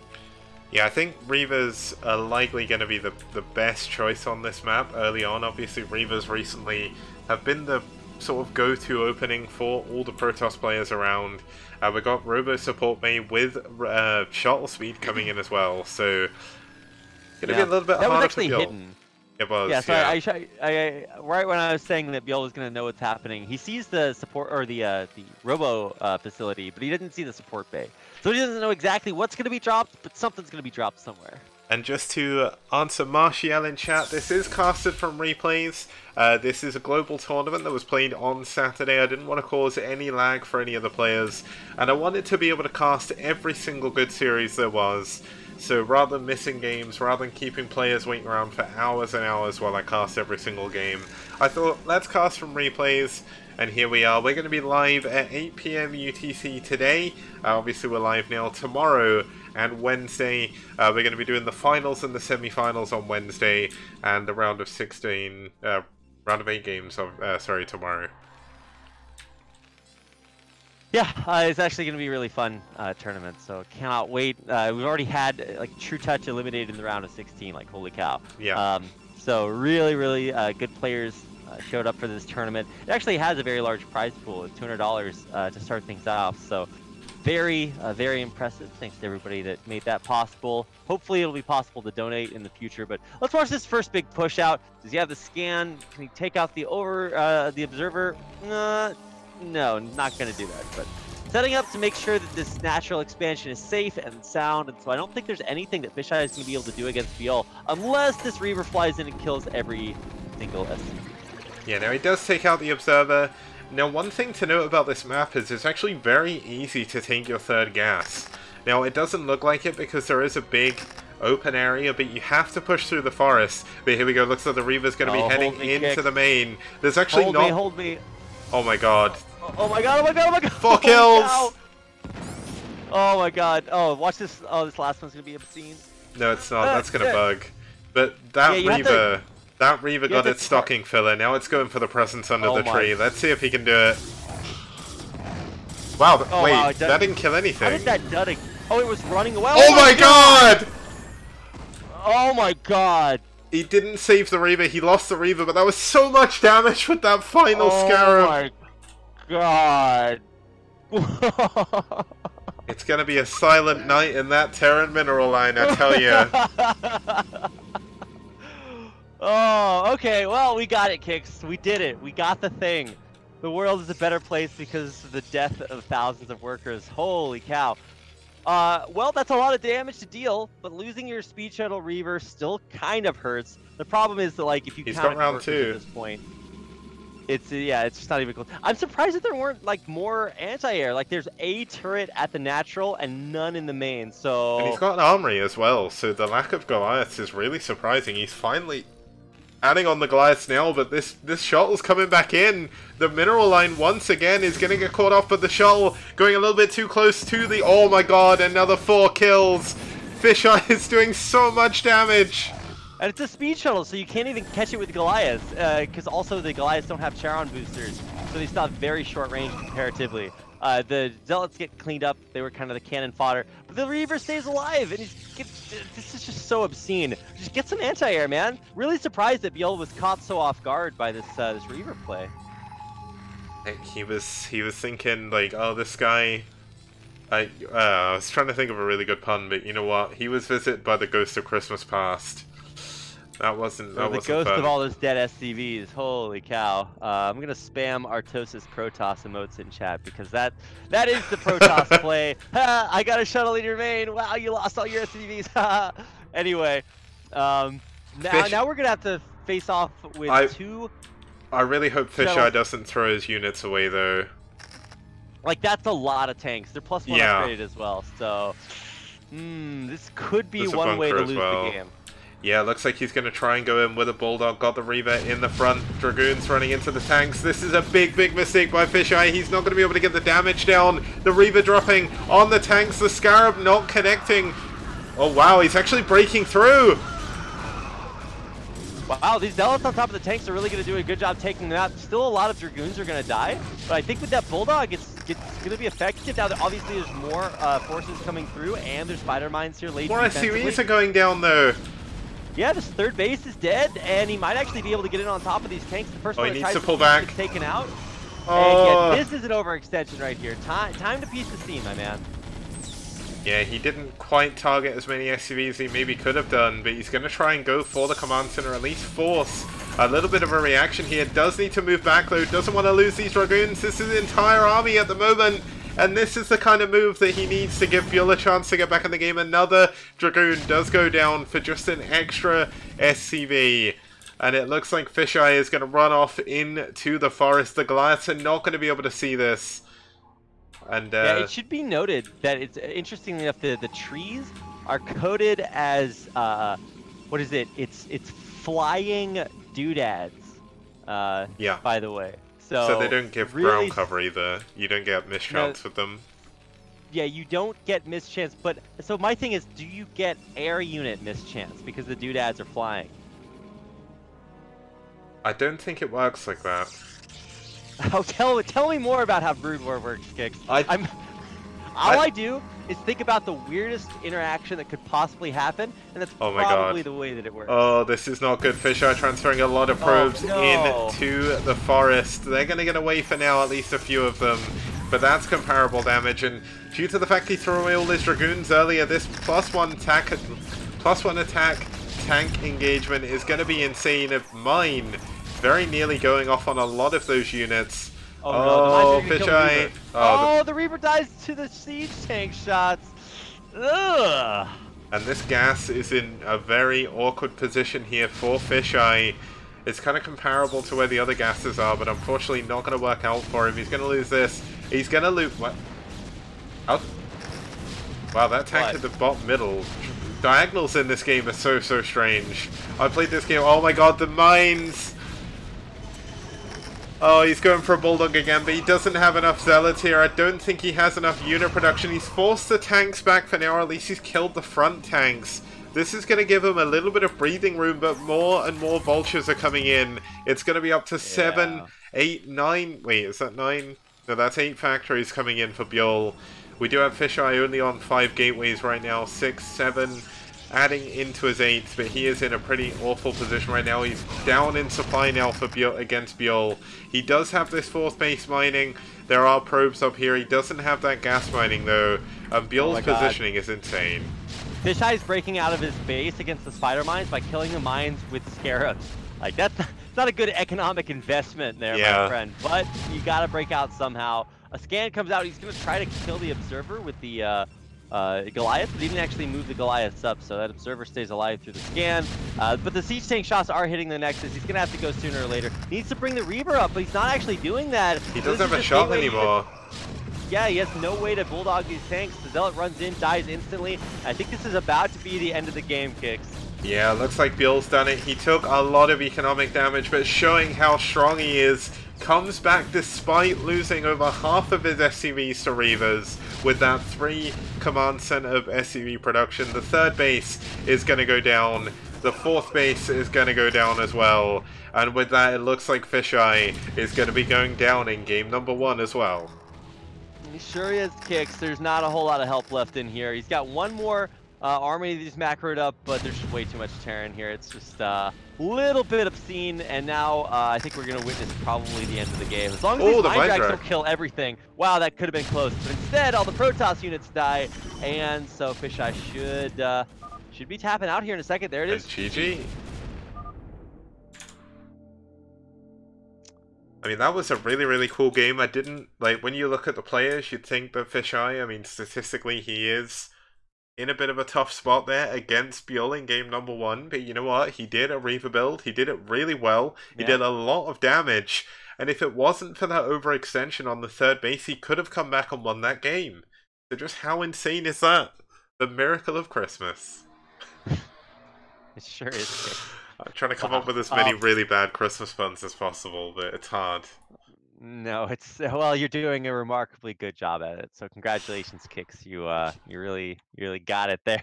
Wow. Okay, so Biel takes game number 1, but it's the best of 3 in the round of 16 of the STPL Christmas tournament, and that means that we're going into game number 2. Yep, it's going to be on Talcross, and it's obviously going to be between the same players, so let's get into the game.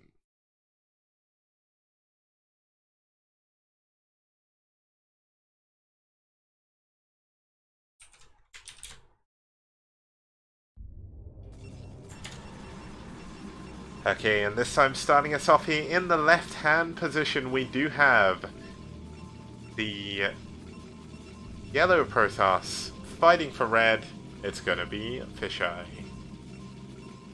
Striking his opponent, spawning in the upper right-hand corner in purple is our Terran player, Eros or Sol Biel.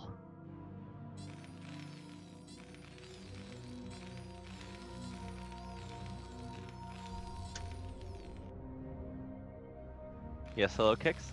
Yeah, sorry, I'm still here. I was just, I don't know why my brain went dead and I forgot what color was what. So I was like, I need to set the colors, but I'm not reading these colors properly right now. Yeah, you can't ally players in replays, so no way to change the colors. Yeah, you can just make them both yellow and just make it incredibly confusing. Sure, that's what a great way. That's like by design.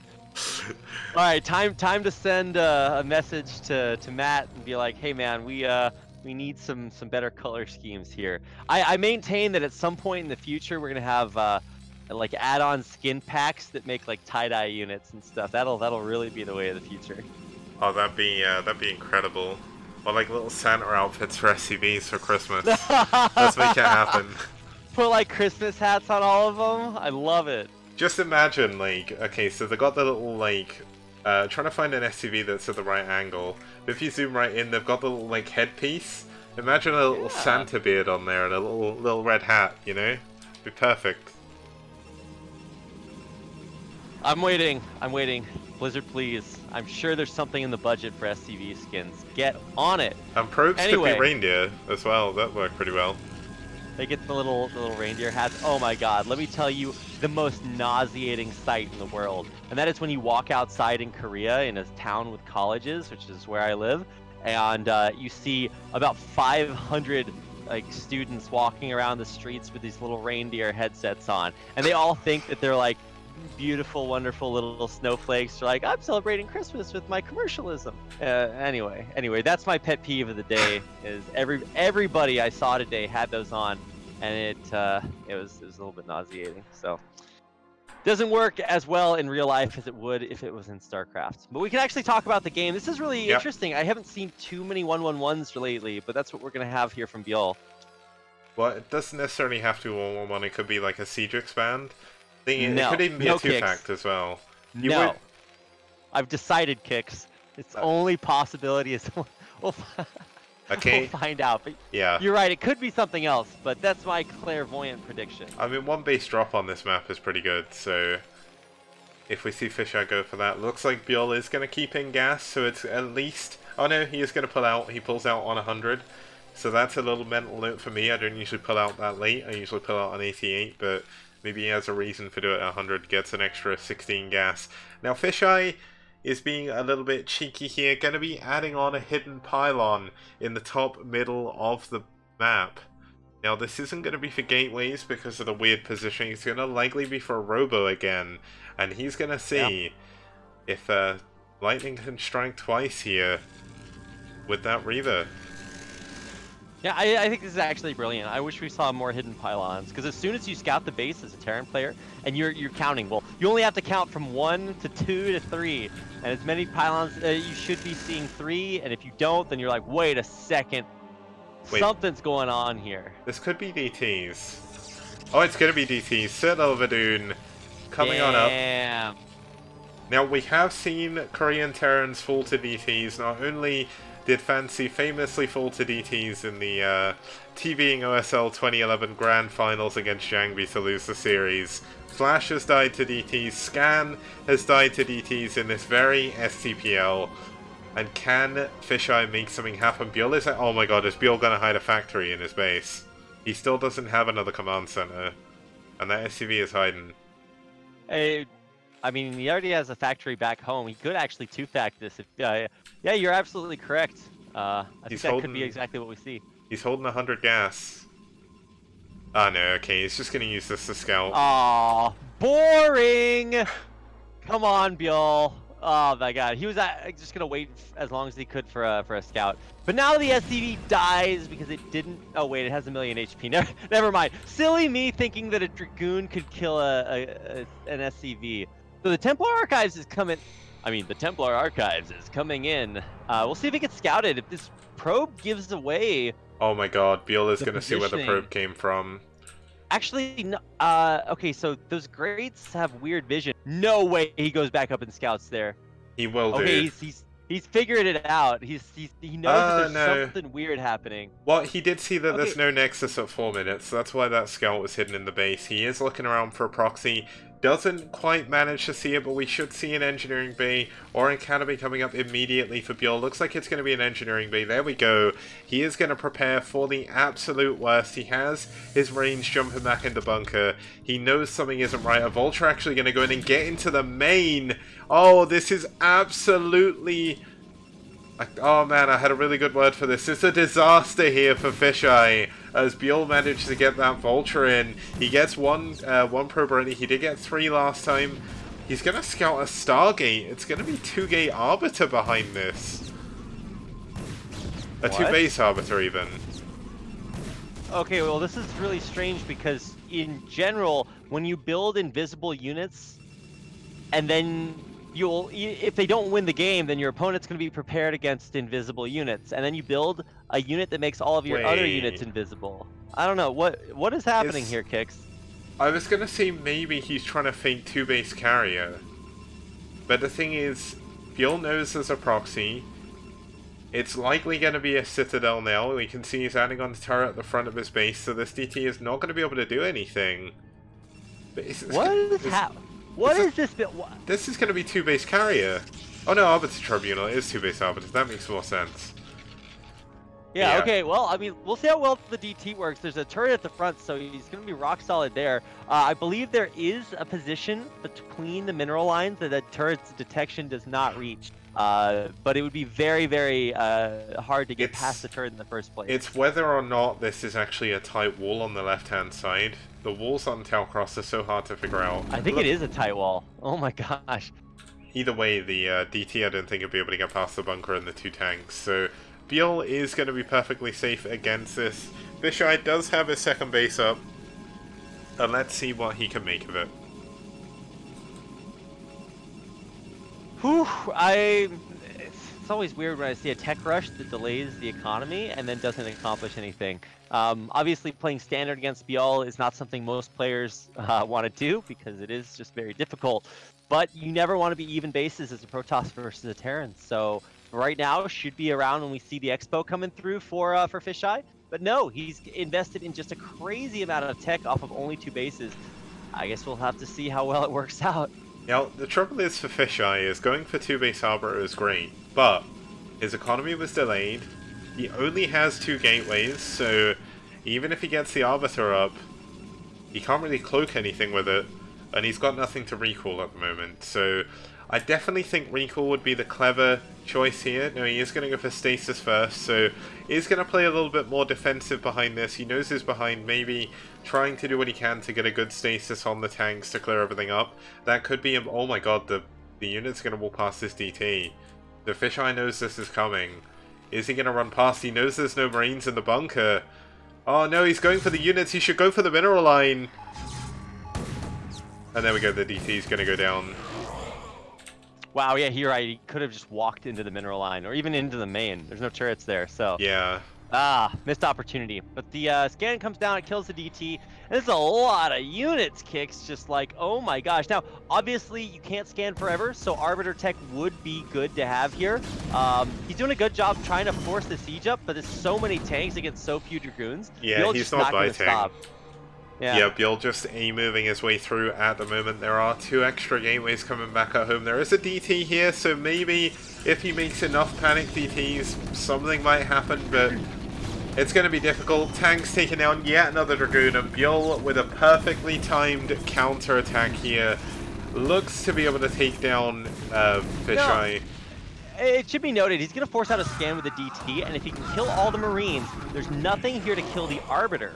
So the Arbiter could just protect the entire mineral line by cloaking the probes. But he can't protect the Nexus, and that's going to be the big problem. He needs his Nexus to stay alive. The probes are actually not transferring back into the main, so they are going to do that now, but losing a lot more than he needs to. Actually managing to get the cloak in. Now, does he? He has one scan. He's got 2 scans available, so he's going to try and fight with the probes, but unfortunately the scan is going to force the probes to retreat again.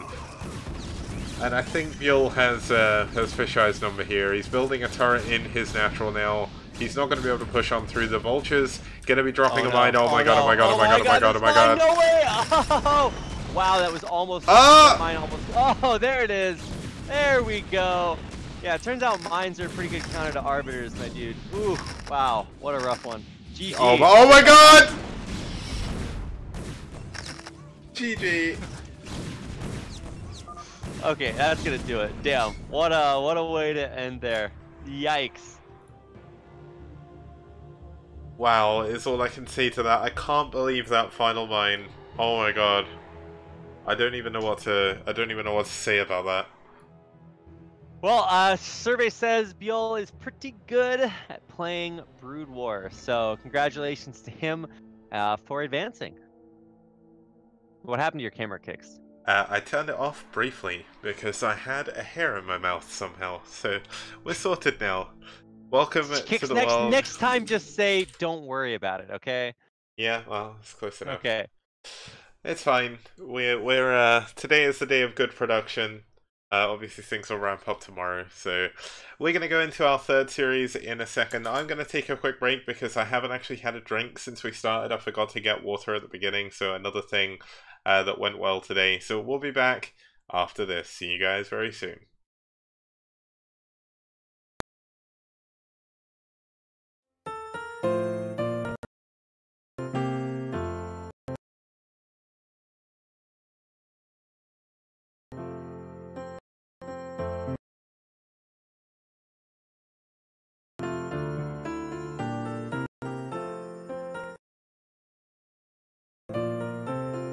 Shown his ghosts. Oh, here we go.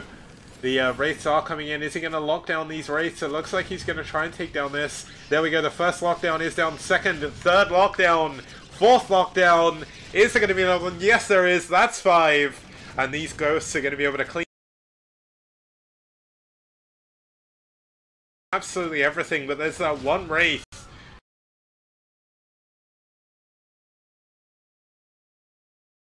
What it can. Ghosts don't actually do that much damage, only 10 per shot. And slowly but surely these lockdowns are going to wear off. But a great usage of lockdown, and there we go.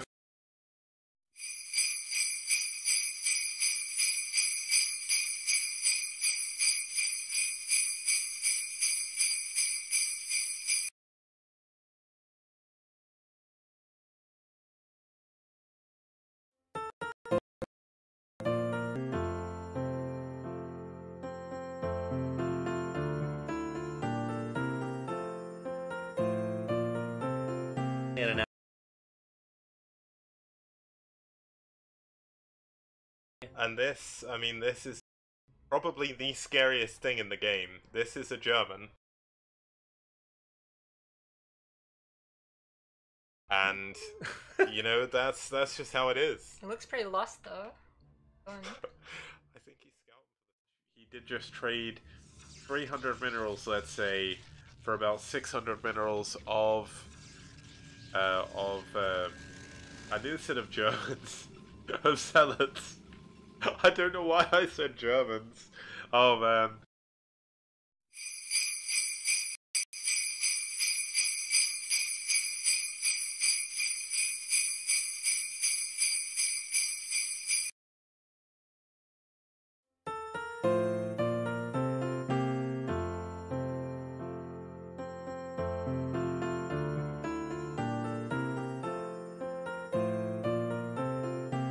With 2-1 upgrade should take this out very, very quickly. We do finally have some units being dropped down. Now we do have DTs getting dropped on this as well, but this is a Doom drop in the main. Oh, pick up the DTs, pick up the DTs. He actually scans. If he moves the DTs back in siege tank range, then he will lose them. But he actually does not. The scan runs out, but the DTs no, he kills the DTs. Well. Yeah, here we go. Looks like we're going to have shells dropping on top of the tanks. Are we going to have a recall or a stasis? Looks like it's going to be a big stasis. There's a lot of SCVs of it.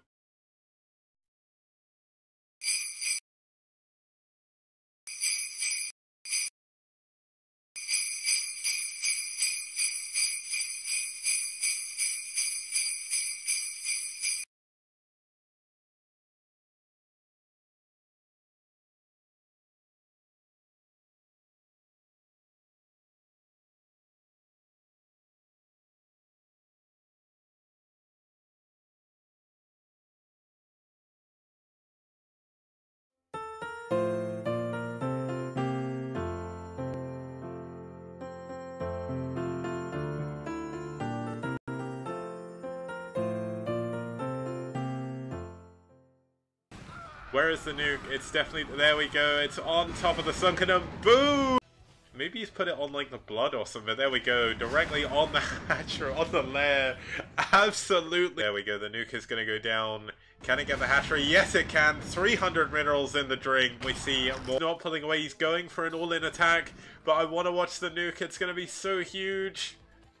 Oh man, all of the remaining drones are going to go down. There we go. Boom. Once again.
Hello guys, and welcome back to the STPL Cup. Sorry for the little bit of a delay there, but we're all good.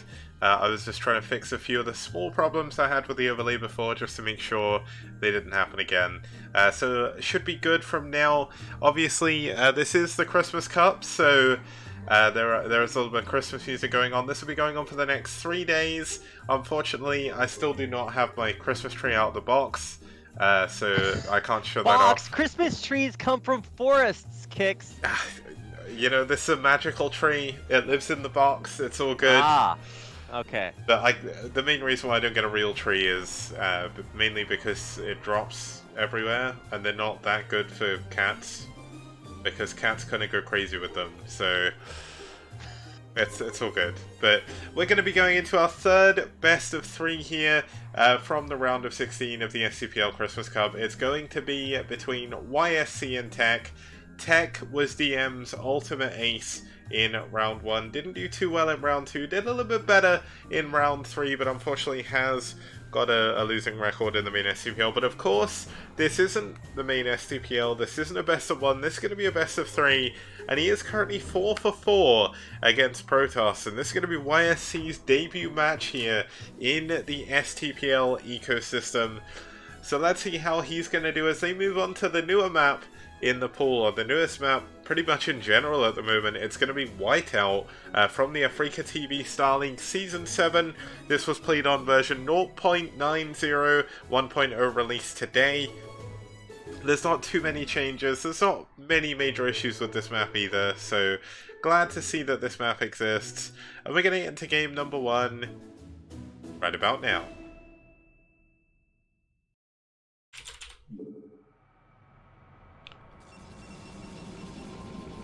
Okay, starting us off down here in the bottom middle position, we do have the Orange Protoss fighting for Soul Gaming here in the STPL Christmas Cup. It is YSC. And his opponent in the upper right-hand corner, Whiteout in the peach color as Protoss.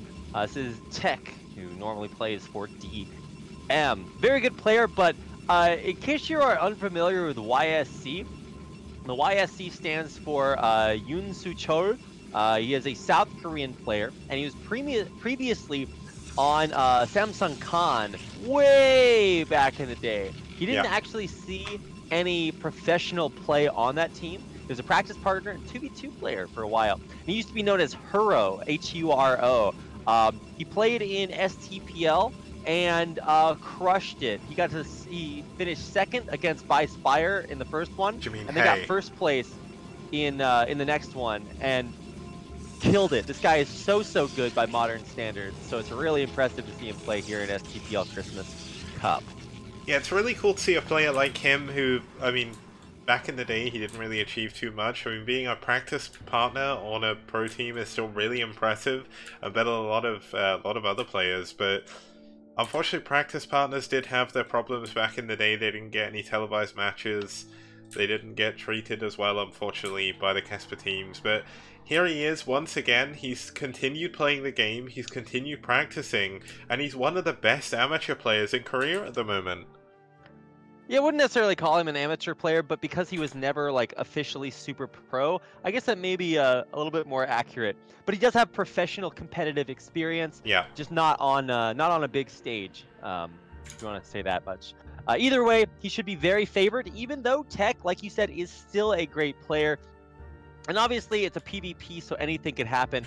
It's just really hard to go up against somebody with super solid mechanics in the PvP, because one Dragoon means you win or lose the game a lot of times if you are trying to fight early on with a gateway advantage. So, can be a little bit rough. So let's actually talk about what could be the way that these games go. Both Protoss players going for gas, going for a pretty similar opener, but there is a small deviation in these early Zealots. Yeah, I mean, one thing I just want to quickly note, I saw that Cobalt Blue was trying to donate. You can donate either to me directly via the buttons underneath the stream. You can donate via Matrino. I posted the newest link, but unfortunately they're having some site maintenance problems at the moment. but when that site comes back on, the second link that I pasted, that's the Christmas Cup one, you can enter that code when it's back up to donate $1 to the prize pool completely for free as well. So that'll sort of line the pockets of whoever wins this STPL Christmas Cup, and obviously second, third and fourth will get some money as well. So good for them basically. It'll be a nice little bonus heading into Christmas. Indeed it will be. Now let's keep an eye on these pesky zealots. Running around through the mineral line trying to get a probe, and he does. Damn, he's going to try for a second one, but that's a little bit greedy. And in the end, I think the biggest difference is just probes. It's like, congratulations, there's one less probe. Sick. But yeah, not all that much to talk about for the early game. Yeah, although I will say that Robo's a lot faster. Yeah, YSC is skipping range, which is kind of crazy because it's unreal how much better ranged Dragoons are than not. But he is going for that Robo, theoretically, for some early Shuttle Reaver. Yeah, now, range versus no range is much like speed versus no speed in ZVZ. The person who has speed just outright wins every engagement. Now, Tech obviously did not build the additional zealots early on as well, so he has got a jump start with his Dragoon production. His tech is going to be a little bit later, so that's going to be a bit of a pain for him, but the Robo is finishing up for him very shortly. YSC, meanwhile, is actually going for Robo, Bay, and Observatory at the same time, so he's going double tech here, kind of a little bit ironic given Tech's name. But can Tech push the advantage of having range, or is he going to play a little bit more conservative, not really knowing what his opponent is doing at the moment? Anytime you don't know, you want to go for a Robo with obs, and that's exactly what Tech is doing. Is saying, look, it's a big, dark, scary world out there. I got to figure out what's happening. With that forest. Yeah, going. I guess that is right. If you actually limit the vision to just the units of one player as they walk through that forest, it is dark and scary. You can't see a whole lot. And so it's one thing to watch us as observers watch this game, but it's another thing to play on this map, because it is very scary to move out, because you can actually get unintentionally flanked walking through the forests and just not see. It's literally like a Little Red Riding Hood kind of situation, and then the dark scary wolves come out and kill all your stuff. So yeah. Definitely a different experience to play, which is why you guys should not just watch StarCraft, you should play it, because it is a totally different experience. Yep, now Tech does have a pretty decent amount of units at the moment. I believe he's actually got the unit advantage. I mean, he still has... Did range ever come up for YSC? I didn't double check, but I guess he must have it by now. But I mean, YSC is going to be... No, it did not. Wow, he's still not got range. I don't think it did. I don't think he ever got range. Okay, well... Maybe I'm just totally dumb. Somebody tell me in chat if he got range or not, because I don't think he did. I mean, if I didn't look, then it's likely they're not going to know. It's going to be a bit harder. Our chat people are pretty smart. They are. You know what? They're the smartest people in the world, because they're here watching the STPL Christmas Cup on December the 17th, 2018. Yeah, Rivers probably coming in from Tech. Yep. And here comes the shuttle. Speed just about to finish up. Usually you still go in even if you don't have speed, but here we go. There's nothing to stop this, by the way. He's going to drop a fat, chunky Reaver right in Tech's mineral line. Oh, and no. Dynamite. Yeah, here we go. Reaver's out, and okay, that's... Dynamite. There it is. Oh, another huge Reaver shot. He actually needs to pick it up and go to greener pastures with this thing, because probes are actually... Oh, my God. Let me see how many kills this thing has. He is on 14? No, that can't be right. Yeah, there's no way he's got 14 kills. I think at max he got 6. Now there is going to be shuttle speed. Oh my god, the probes are actually going to be transferring back into the Reaver. Reaver gets another couple of probes. 11. Where we... Oh my god! Okay, that could have been much worse, but still, things are not looking good. 15 kills on this Reaver. 17 kills. Alright, well... yeah, there you go. That's the game of StarCraft. Yeah, 17 kills, an additional Nexus. Things are looking very, very good for YSC this Christmas. Tech looking to receive a little lump of coal in his stocking, but Tech's gonna try. He's gonna push on forward. He doesn't yet have... Oh, he actually does have his own shuttle, so he does have his Reaver. He's going to be up against 2 Reavers. There's not actually that many units on the ground from Bjol, and Bjol still is only just now finishing range. Oh my god, the Observer goes down from YSC as well. He sees all of the units coming in. Can he hold on? These Reavers are going to be the linchpin of this defense. And Technos are there. Yes, the surprise answer to your question, Kix, is that yes, in fact, the player with 2 Reavers and a shuttle with speed defending their expansion, surprisingly will be able to hold on. He actually did lose a Reaver there. Yeah. I didn't realize his shuttle was that low HP, but yes, Reavers are good at defending, and I believe that, especially with more Dragoons than his opponent, this is not gonna work out too well. We'll see. He's being conservative because his opponent. Wait, how did Tech get a Reaver there? He had a shuttle. It oh, flew okay, back. but the shuttle dies, the Reaver dies. Oh, wow. Yeah, GG. That's gonna do it. Yeah, Tech taps out. YSC, man, sickest Reaver drop. 17 kills on that Reaver, and that's one way to win game StarCraft. Yeah, we seem to have a bit of a pattern coming on here. Games with Reavers, there's a lot of dead workers. It's kind of odd because you don't always see that. Like, recently, players have gotten so good about defending against Reavers in pretty much every single matchup that when a Reaver flies in, it doesn't necessarily spell the end of the game. Storm Drop in PvP is more likely to do that recently, but just an insane job by Bjol, dropping at the perfect location, the perfect time, and getting a large amount of kills. And I think I just started the game without you in it, so let's back this one out. Thanks, Kix. It's okay. Fine. If you don't want me to be here, I'll go. Is that what you want? I will turn this cast around. Oh man, don't turn the sleigh around. I need your guidance. I'm the one that throws the presents out at the kids. Yeah. Okay, so I'm hosting the replay again, so we'll get you in. And then we get going with the game. It's a best of 3, guys. In case you're unsure, you've just joined in. This isn't a normal STPL cast. This is the STPL Christmas Cup, and we're here with our 3rd best of 3 from the round of 16. It is YSC versus Tech. So I know it's Rapid is in the game. So let's get started. Let's move on over to the game screen, and we'll see you guys in the game.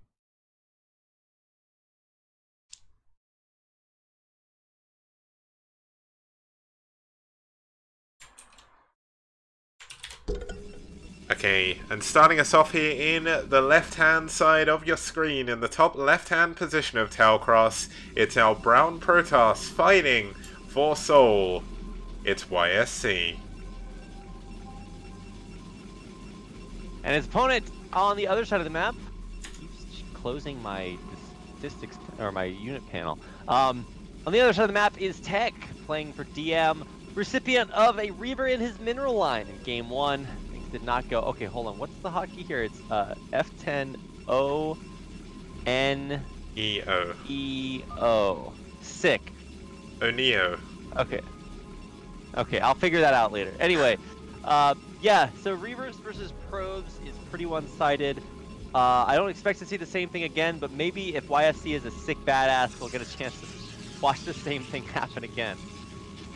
I mean, very possibly. YSC does seem to be a big fan of his Reavers. It wouldn't surprise me if he was a practice partner on Khan, which he was back in the day. Jangbi and Stork, their main Protoss versus Protoss build was Reavers. So, I mean, if you're going to learn from the best, you're going to learn from the best. And YSC certainly showing his Reaver micro in that last game was pretty good.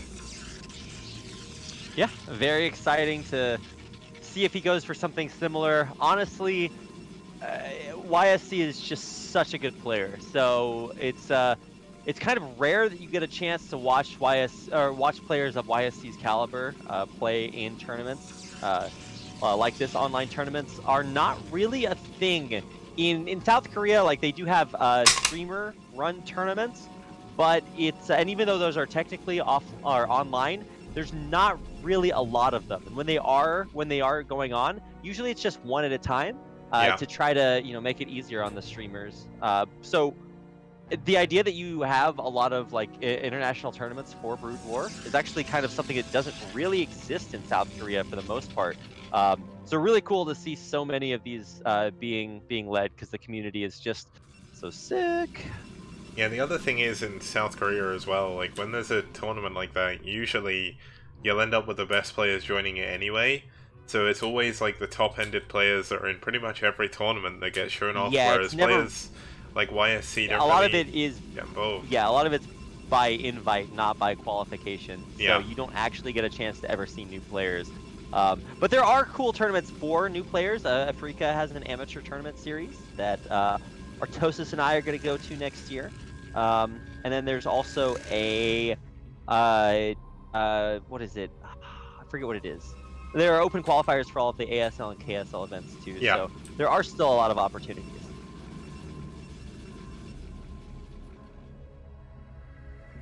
It is cool that we do get to see players like this. So one of the reasons why I really like the MPL, obviously if you guys aren't watching it, the Moot Pro League is run by Brittany, sponsored by Shinhan Bank, or at least one of their associates that actually sponsored the old Pro Leagues. There's teams sponsoring each of the teams, and the games so far have been absolutely amazing. I've really enjoyed watching it. It's a hark back to the old days of Pro League, which was always my favourite tournament. Hence why when I made a tournament in Farm Brood War, I was like, I really want to make a Pro League of some kind, like a team league. And that's what I did. So, really cool to see one in Korea again. It definitely brings the hype for me. Obviously, you've got the female players playing as well, so definitely watch that. I can never remember the exact timings it's on, and Brittany does actually have a set schedule. He just kind of streams it around on certain days, so... But if you do get a chance, all the VODs are up on YouTube. If you don't want to watch it in Korean as well, you can watch it in English on Elmas's Afrika TV channel. And just to quickly go back to this game, Tech is actually going to go for 3-gate off of one base. And YSC is definitely going for range this time, so... Yeah. That's kind of lucky. I think this is very intelligent by Tech, because, like we said, more beats less just objectively. So it doesn't matter how good a player you are, if you have less Dragoons, you cannot fight. So I think that's the safe way to play is obviously to go Robo into Observer. But another way to play is just to stay on 2 gates until you find out what the right option is to go. 3 gates does have a definite potential win right here. So let's find out. Range is just now finishing up here for Tech. So this is obviously when this is most potent. Right when your 3 gateways start to kick in. Yeah, now he is going to get his first round of units from them soon, but for the moment, YSC is actually going to have the unit advantage when these 2 Dragoons actually meet up. So it's all going to come down to this early game micro. Can Tech hold on before his next round of reinforcements comes in? He wants to try and keep this Zealot alive, but really nice control there by YSC. Going to be able to take that down. And Tech is actually the one, despite having lower gateways, gonna find himself retreating, but could this be a bait? He pulls in the units from YSC, picks off one of the Dragoons, does YSC. Tech returns instead as well. The Zealot actually wailing down on that first Dragoon at the back there. That's damage that Tech doesn't really want to be taking, but now we should see this gateway production finally start to kick in. Yeah, as long as he rallies everything across the map right now, I think he should mathematically be able to take this. Obviously, a shield battery coming through to try to defend, it's a great option, but you can just kind of win a war of attrition by sacrificing, Protoss shields. He's starting to soul train his units across the map, and this is going to be rough. I mean, 3-gate versus 2-gate is pretty objective. Like, one of those beats the other one. Yeah, the only thing is there's going to be a Reaver on the way, so Tech is on a timer at the moment. The Robo is right at the choke, so it's going to be able to throw the Reaver into the fray immediately. And it looks like Tech is a little bit apprehensive about pushing through this gap, and the longer he waits, the closer the Reaver's going to be. Yeah, you have to go. You have to start pressuring this because your advantage, you're at a Tech disadvantage. So the Reaver is going to be the beginning and end of this. Obviously, if it gets sniped, it's tragic, but man. Okay, so one way to play this is that Tech can get a faster expansion, so that's exactly what he's doing behind it. I kind of agree with that, but the problem is that, YSC isn't going to just be like, wow, I held on, sweet. He's going to go kill you.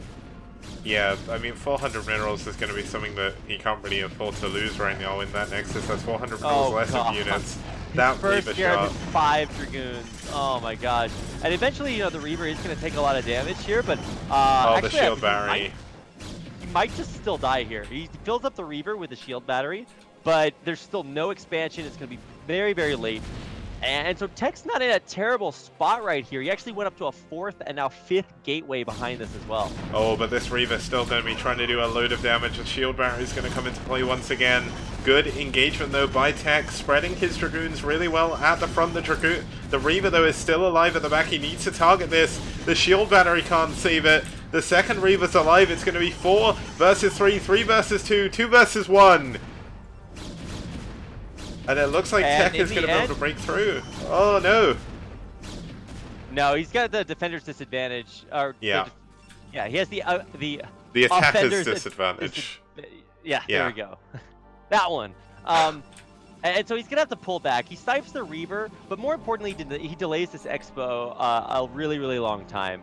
YSC doesn't even have enough minerals to build it immediately, so yeah, YSC... finally he's going to get that Expo down, but I think if he pushes again off of 5 gateways, like, he can just crush this. Now, YSC is actually building an Observer before a shuttle. He's going to be trying to play defensive with his Reaver, but obviously the second Observer not really going to help him too much. The shuttle going to allow him to do a lot more damage, but YSC gets his first glimpse of the expansion by Tech. We'll be able to get a glimpse of the gateway count as well. And YSC is going to see there's no Tech. This is the one problem that Tech does have at the moment. With no Tech, you run the risk of dying to, I mean, Storm, higher gateway unit count, well, not higher gateway unit counts, these 5 gateways versus 2, but Reavers are not to be trifled with. And we saw the power of a speed shuttle in the hands of YSC last game. Can Tech manage to pull ahead? He's ahead in supply. Is momentarily supply blocked, but does get over that. But the Observer's still set over his army, and there's not really anything he can do about it at the moment. He still doesn't have a Robo coming in. Yeah, I mean, I agree with what he's doing, right? He has a massive Dragoon advantage. Massive. And his opponent is going for an Expo against... His opponent has over double his amount of gateways. 2 more coming in for YSC behind this, but those aren't going to kick in for a while. And this Dragoon count is so high, even with 2 Reavers. Reavers, if they only hit a Scarab on 1 unit, are essentially like low DPS Dragoons. But if you clump your units up, obviously they kill everything. Yeah. So as long as you engage this intelligently, and maybe split against the Reaver shots.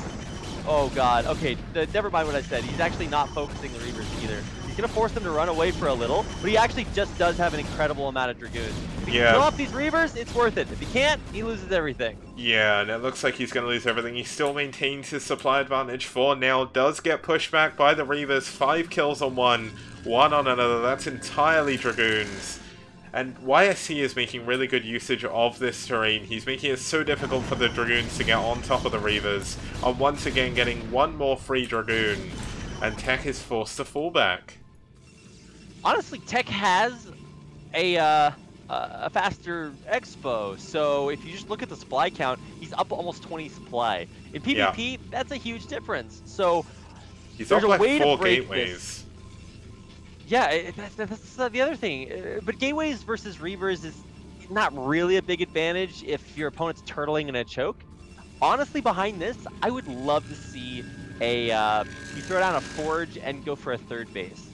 Because as long as you can protect it with cannons, I think you're going to be okay. Obviously, your opponent is going to push out eventually, and so you do have to be prepared against that.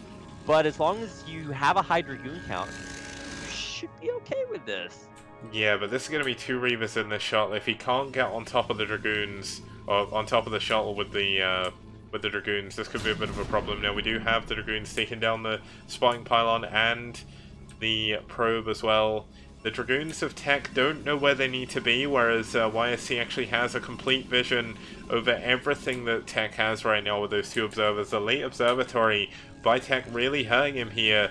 The Zealots are actually out on their own. Zealot leg speed is not finished yet. He actually stopped building as many Dragoons, so things still aren't looking that great for Tech. YSC's army very, very powerful at the moment, and these Scarabs are going to be doing so much damage to these Zealots.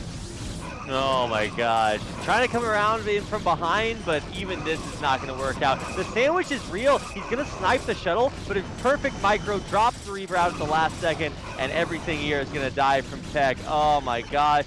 Beautiful control by YSC. He pushes across the map with his Tech advantage, and is going to crush Tech beneath his superior Protoss brain. Yeah, this was so insane. I mean, Tech had a supply lead when he went into that engagement. He had the Tech disadvantage, but YSC doing an incredible job. The Reavers left alive. Dragoons coming out to try and defend. It's 3 against something like 10 Dragoons here. There's absolutely nothing Tech can do. I mean, there is one thing he can do, and I think we're going to be seeing it very shortly. He's going to be typing GG, and GG! He types it as I say it. What a nice man. Whew, man, rough. YSC, what a god. Very kind of tenuous situation. Hey, you made YSC build a shield battery, so that's pretty impressive. Holds on against the first push and the second push once he has his expo out. Really, really well played. And congratulations, YSC advances on to the round of 8 of the STPL Christmas Cup. He does indeed. Now that's going to take us to, I believe, our final series of today. There's a best of 1 here by Reina versus PRL. Let's do that quickly. If it's getting a bit too late, obviously do tell me and we'll stop. But we've only got 2 series left now. We're going to be heading into Reina versus PRL. It's going to be a TVP, and it's going to be on Whiteout. So I'm going to load up the replay, get everything ready, and things should be good to go.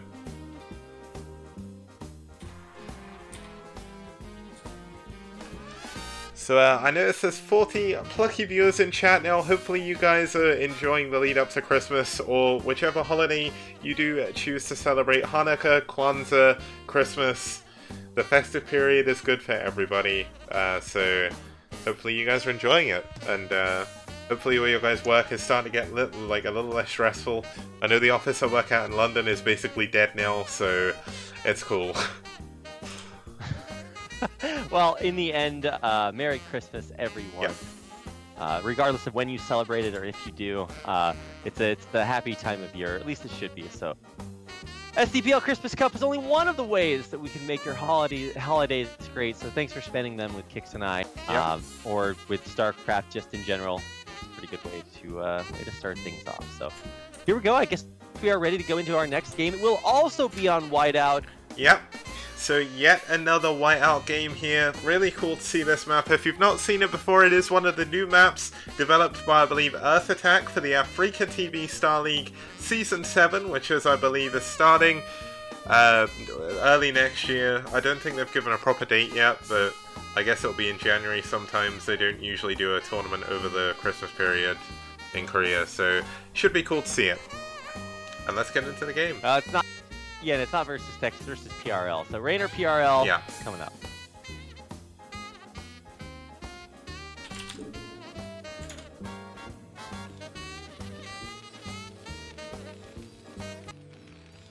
Okay, well, I fixed the overlay, starting us off in the top left or top right hand position in the purple. It's going to be for Bull. It's Rainer.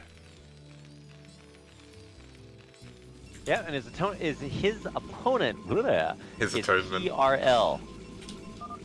His atonement is PRL. Yeah, so this is going to be a best of 1 because regardless of the outcome of this game, PRL actually had to leave. So if he won, I would have had to give the walkover to Rainer, and if Rainer wins, obviously he wins the series. So regardless, should be kind of cool to see how this plays out. Obviously, I guess that kind of spoils it a little bit, but let's pretend we didn't hear anything. Okay, Kix, you could have just not said anything. I didn't think about it at the time. I was like, oh yeah, that's a spoiler. Whoops. You know what? That's my early Christmas gift to everyone. I'm going to give you the... Alright, Merry Christmas, guys. Yeah. You get to know the end of the game. So, well, you don't actually know the outcome of this game, but it was played in the tournament, so we're going to show it all to you guys. I don't know, who is your favorite between these two players, Kix? I would say based on their performances in the STPL so far, I'd give it to Rainer. Obviously, I am a Terran player, so There is a little bit of a bias there, but Reina has shown some incredibly good games against some incredibly good players, and PRL hasn't really been around too much. Looks like they have got a little bit of lag, unfortunately, so this isn't Christmassy. But luckily enough, I'm not there in a live game, because that'd make it even worse. Or maybe it would make it better, because who understands how the internet works? I don't know. But maybe it'll turn up here in a minute or two. I don't know. Turn rate 8, yeah, is kind of rough, but you know, it's TVP, so it's siege tank. You know, not a high turn rate unit. Yeah, now, just in case you've not seen Whiteout before and you are just joining us, you just saw the SUV go through the forest. It's not a bug on the map, they are actually vision blockers on the ground, so you get very low ground vision. If you do send like an observer over there or a dropship even, you do get vision over the entire area, but it does make it a little bit more dangerous to push through. I believe Whiteout is not only a pun based on the snow, but I think it's also based on the fact, well, it's kind of like a pun on blackout, so at least that's what I understand. But you can see that, I mean, PRL's probe is completely blind going through this. I'd never actually thought about that before, so that's a new one on me. I just kind of automatically assumed that it was just because there was snow, but that's my tiny Protoss brain at work there. Either way, good scouting from Raider. He gets in and sees everything. Knows that it's going to be a 2-gate, which is still going to put a lot of pressure on here. Dragoons are already starting to come out. There should be a... I guess, do you need a bunker if you're staying one base on high ground? If you want an expo here, then yes, you definitely need to get up something to stop these Dragoons from walking across the map and putting the pain on. 2-gate Power Goon, I mean, this is a relatively old style these days. It's not as common anymore. You usually just see the 1-gate into range. But 2-gate Power Goon, very powerful against early expansion plays, but Reina isn't going for that. It looks like he's going to be going for a Siege Expand, and that's the exact build you need to actually counter this. So Reina looking in a pretty good spot so far. PRL still hasn't managed to scout his opponent yet. He did go down to the bottom right, did check the main, and now he's going to go up to the top right. But things aren't looking too good for PRL at the moment. Yeah, getting mines before speed, actually, or before siege. Oh, he's just going for an FD push then. Oh wait, what? Okay, yeah, I was definitely expecting to see the 2 gates lead to an aggressive maneuver, but instead he's just going to expand. So the good old 2-gate expand. Haven't seen that one in a while. Yeah, PRL kind of scouting in weird places as well. I definitely think that he probably didn't check this map before he played it, but I do know that. I mean, the players we've already got advancing to the round of 6, or the round of 8, even Eonzerg, Bjol, YSC, and now either Reina or PRL should be really cool. I know that especially the Soul players have played this map a lot, just because they are preparing for the ESL qualifiers, so it should be cool to see them battle it out as we head into round of 8. Yeah, I'm expecting to see a lot of Korean players be more familiar on this, but I know that internationally a lot of players have been practicing this as well. So yeah, you're gonna lose one Dragoon up front as he tanks it, but trying to get back to the back. Oh my god! Off the tank. The tank's actually gonna have to run away. Oh, the mine! Oh, he's gonna try to mine drag. Takes out the mines, but loses a Dragoon for it. But still, it's a lot of pressure for Dragoons. Not bringing any more. Landing the barracks obviously is gonna cause a few of the Dragoon shots to bug out, but in the end, still a lot of Terran casualties here, which is gonna stop this push in its tracks.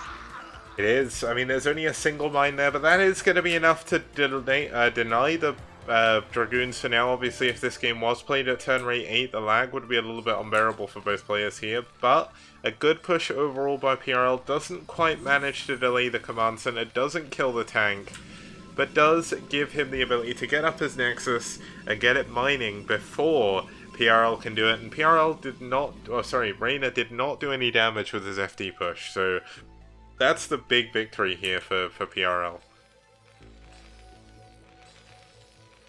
So I think the follow-up here is to run the Zealots through Mine Drag and then go. If he goes right now, right before Siege Mode is done, that's obviously the best timing to make this happen. So there is a big advantage if he goes right now, but as soon as that tank siege is up on the high ground, he's got to head back home. Yeah, it looks like the engineer may be coming out here to scout for the units as well. PRL's waiting for 3 more Dragoons, but that does give Reyna the ability to finish his siege mode, which he now has done. He's not actually sieged his tank on the high ground, he finally does siege now.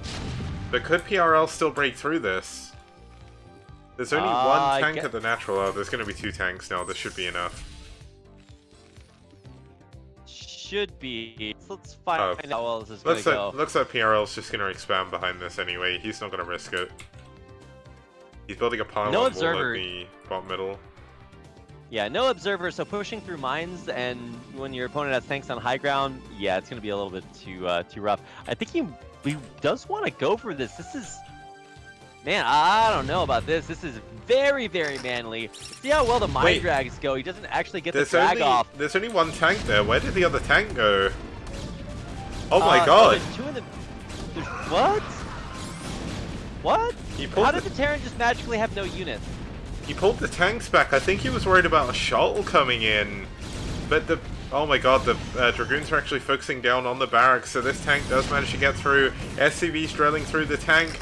Gonna be doing a lot of damage. 2 tanks there. Not a lot of damage to be had by the Dragoons now. They're gonna be pulling back. 3rd command center by Reyna. Very, very greedy play from him, given the fact he scouted all the units. But Reyna feels confident. He feels like he had the ability to defend that. He does manage to, without taking too much damage. Wow. That was very, very surprising. Still a very low unit count here for Reyna, but he's got 2 bases up, and that's realistically all the Terran needs. Now on the other side, well, literally the other side, the bottom of the map, PRL has expanded to a 3rd of his own. He's got it walled off with pylons, getting cannons up and a nexus, and so he's going to be in a great spot. So on par for sure. Soft contains up, so he's got vision control there. But he is going to be forced back here as the 3rd base comes up for Reyna. Yeah. So either he reacts aggressively or pulls back and tries to get a 4th base up. And honestly, I like the 4th base choice a little bit better because I don't think he has enough to stop this 3rd from coming up. Yeah, I mean, PRL is actually down nearly 30 supply against Reyna right now. Reyna on... Okay, is this really going to end like this? Wow, okay. Well, there you go. I guess Reyna wins, PRL leaves, and that's the end of that game. So maybe I should have skipped that one. I know they said there was only 1 game played, but I didn't realize it ended like that. No one actually told me, so... Now we know. Well, what an anticlimactic end to that game. Hey, we've got our final series of the night coming up, guys. Don't miss it. I mean, if you think about it, we do have the Grinch that stole Christmas there in PRL, but Reyna does advance. He's going to be in the round of 8 with Eon Zerg, Bjol, YSC, and obviously Reyna now. So, am I missing someone? I feel like I'm missing someone. Either way, we're going to be we're going to be heading into Noob versus Dio when we get back after this. Well, at least I say that. Where the heck is his replays? We'll find out after a short break. Yeah. So don't go anywhere. We'll be back soon. See you guys when we get back.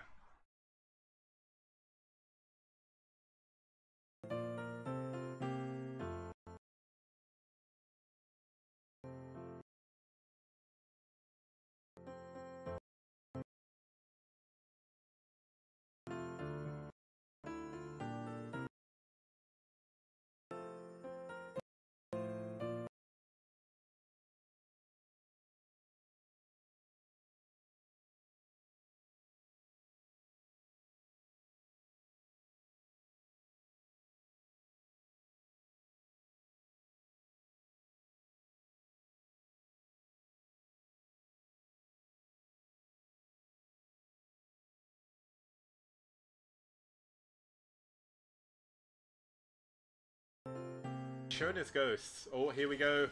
The Wraiths are going to lock down these Wraiths. It looks like he's going to try and take down this. There we go. The first lockdown is down. 2nd and 3rd lockdown. 4th lockdown.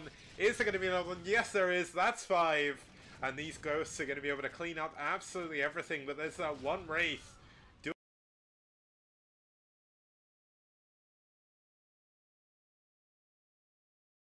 can. Ghosts don't actually do that much damage, only 10 per shot. And slowly but surely, these lockdowns are going to wear off. But a great usage of lockdown, and there we go.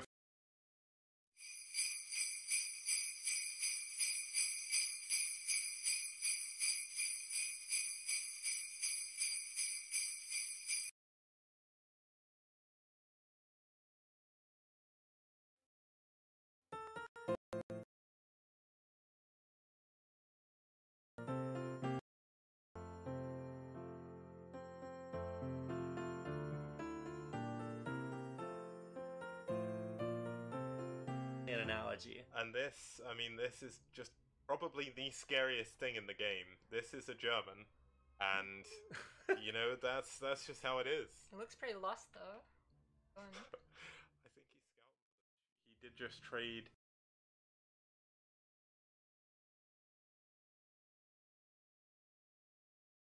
$300 minerals, let's say. Hello guys, and welcome back to the STPL Christmas Cup. You're watching me and the bar on the screen, which is Rapid, as we get back into the game. We're about to go into our final series of today. It's going to be Dio from Bull Clan, their clan leader, against Soul's Noob. So it's going to be kind of an insane series. We've had some cool series so far. Eon Zerg versus True Touch was definitely the highlight of my night so far. But really looking forward to this series. It was a bit of a pain to get them to play, but they did manage to play in the end, so I can't wait to show it off. We're going to start off with a little bit of a different map here that we've only seen once today in Eon Zerg vs True Touch. We're going to be starting here with El Nino. So let's just quickly bring up the map on the screen just to show it off, in case a lot of people who may not have seen this map, it wasn't really played too much in the pro level, but you'll see it here. It's a 3-player map, 12, 4, and 8 o'clock spawns. There was another map based on this called Great Barrier Reef, which was released afterwards, but obviously this is the Christmas Cup, so we're going with Christmas ice-themed maps and Holy World. So looking forward to getting into Holy World games tomorrow. Thank you for the compliment on my Doctor Who sweater. I'm glad you, or jumper as we call it in the UK. We just recently had Christmas Jumper Day on Friday. That's the day that we raise money for cancer research, I believe it is, although I may have got the charity wrong. But either way, it's going to be a cool PvZ here on El Nino to start us off in this final best of 3 of the evening. Without further ado, let's get into the game.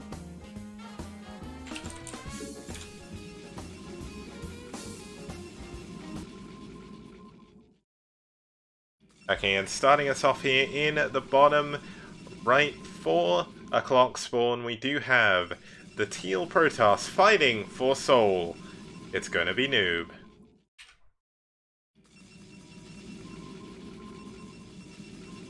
And his opponent on the other side of the map is Dio, playing Zerg for Bull in the purple. So, Noob, of course, a very strong Korean player. Winner of many have at yous, other amateur online tournaments. This guy is a beast. Shows up to every ASL qualifier and is managed to make it to, I think, semifinals was the quarterfinals was the farthest he's ever made it. But still, definitely a force to be reckoned with. And for Dio, I don't think I've gotten a chance to cast this guy before. Yeah, Dio hasn't played too much. Usually Bulls send out players like Flymeo, Reina, who we just saw in that previous series, who did advance to the round of 8 off the back of that kind of weird game.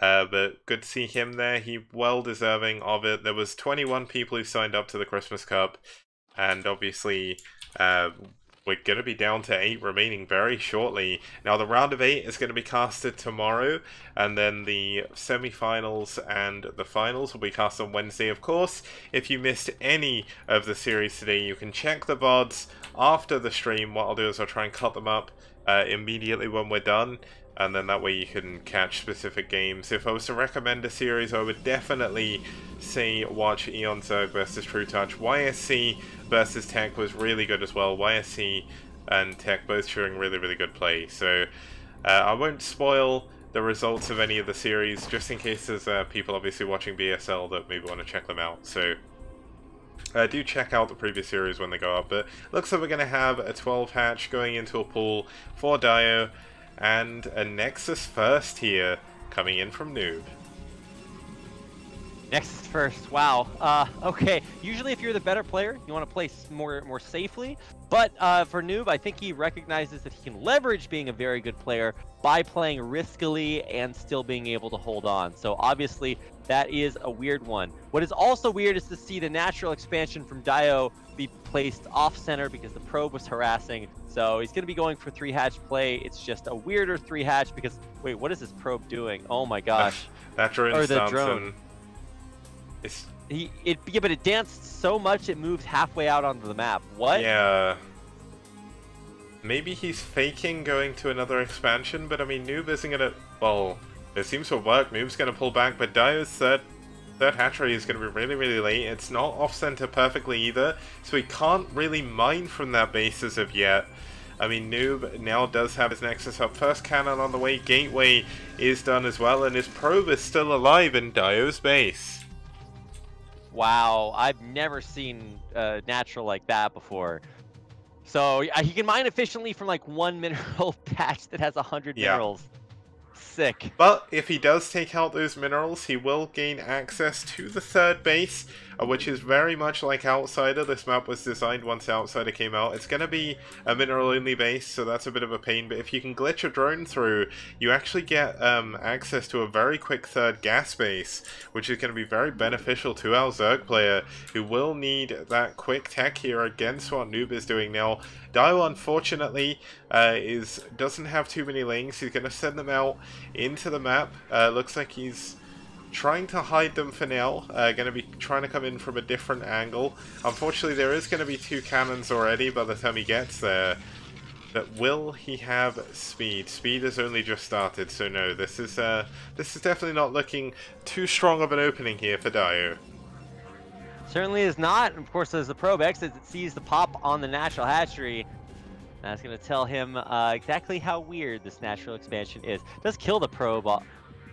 Does kill the probe. There it is. Okay, does kill the probe off at about 4.5 minutes, so not quite Beastie level, but close on that probe control. And now you know everything that your opponent's going to try out. Knows to build the double cannons. Maybe a few more coming up in the near future, depending on what the transition is off of these 3 hatcheries. Although it is weird to not build your hatcheries at expansions. Yeah, as Zerg versus Protoss. I guess the thing is with Dio is maybe he is going for a ling all in. He's got a lot of lings already. He hasn't really built any drones as natural, so maybe the lack of, or the weird positioning of that third hatchery doesn't really matter too much. I mean, he is only up against 2 cannons at the moment, only double Zealot as well. This Forge is tight up against this weird sort of underground vault, so he's not going to be able to squeeze his lings through there. I mean, this is a bold move going for a ling all in against someone like Noob, but he is going to build an evolution chamber behind this and actually drone up, so maybe he's just being overly cautious with lings to just try and catch any kind of major Zealot attack. I mean, overly conscious means less drones, so yeah. I don't know if that's necessarily a good one. Also, there's 2 drones rallied way out in the middle of the map, so I don't know what those guys are doing. And there they go, turning around. But the big thing is that if Noob pulls out across the map carelessly, he's going to get surrounded by a bunch of lings, and that would be rough. And there is a timing here in a few minutes, or maybe a minute, where Noob might bust out with 5 to 8 zealots, try to be aggressive with that. And if those get surrounded by Zerglings, that can be a good way to stop that from being super effective. Yeah, now Dio does have all of his overlords now over the top of a spore colony, so that's at least something. He doesn't have any additional tech though. He's on drones and lings for the immediate future. No lair is up. He does have a gas bank of over 500, so definitely the build order from Dio not the most efficient here in this game. I think he was maybe thrown off a little bit from the beginning. Maybe wasn't expecting to have his hatchery denied for so long. But looks like double Corsair now coming in for Noob. He is going to continue adding those on as he is going for +1 attack and is going for a Citadel of a Doom behind this with double Gateway. So the edges of this map... Oh wait, what? I was just about to say, wow, he's actually going for a support bay at the same time, so gonna be Reavers. Multi-tech. Yeah. One thing to point out is the edges of this map might remind you a lot of Outsider, because it is a map that has these weird gas and mineral expands. So you actually want to build your hatchery on the other side of this mineral wall so that you have Yeah. access to this gas. Otherwise, like, I guess geyser just never gets mined from. Yeah, the trouble is it's a little bit harder to glitch drones through minerals compared to probes and SCVs. Obviously, SCVs, probes, they can use buildings. Drones obviously turn into buildings, so a little bit harder. You can use double drones. It's not the easiest thing in the world. Certainly doable, but maybe when you're not really expecting to do it, it can be a little bit dangerous. Now, he's going to go for a 4 Zealot drop. Is there going to be shuttle speed? No shuttle speed is coming up, but he is going for Templar Archives behind this. So we could even see a DT drop, and we saw how well DT's drops worked in the first game on Telcra. Between Yes, White and and Daggy earlier. Yeah. Whew. So I love the burrow on the Zerglings, so that's really sick. We don't get a chance to see that too often, and they're burrowed in such a spot where you try to push out, they're gonna surround you instantly, and that's a big power play to make. But hey, you know, there's that first shuttle coming out, or rather heading back to pick up a Reaver. Oh wow, there's actually burrow has been researched here by Dio, so maybe. Hence why I said burrowed Zerglings. Oh, sorry, my bad. Could see some burrowed Hydra traps, though. That could be a very, very effective way of dealing with those Zerglings. But all the Hydras are actually moving out in the middle of the map. There's not actually anything back at home to defend. And there's another shuttle with a Reaver and 2 Zealots. It's going to be 6 Zealots and a Reaver in the main. Oh my god, there's even a DT out the front as well. And there's no Overlord here. There's double DT. He's going to have to burrow. Unless he wants to lose all of these Hydras. But here we go. Looks like the Reaver has been dropped in the main. How much damage can he do? 6 drones have gone down already. The lair could even go down here to these Zealots. And there's absolutely nothing to defend. Noob's just going to win the game with a Zealot drop. Oh my god. Oh my god, that Reaver. That Reaver just got another 4 drones. Reavers today throwing snowballs at these mineral lines, doing a lot of damage. Look how many kills that Reaver has got. That man, that Reaver, that damage.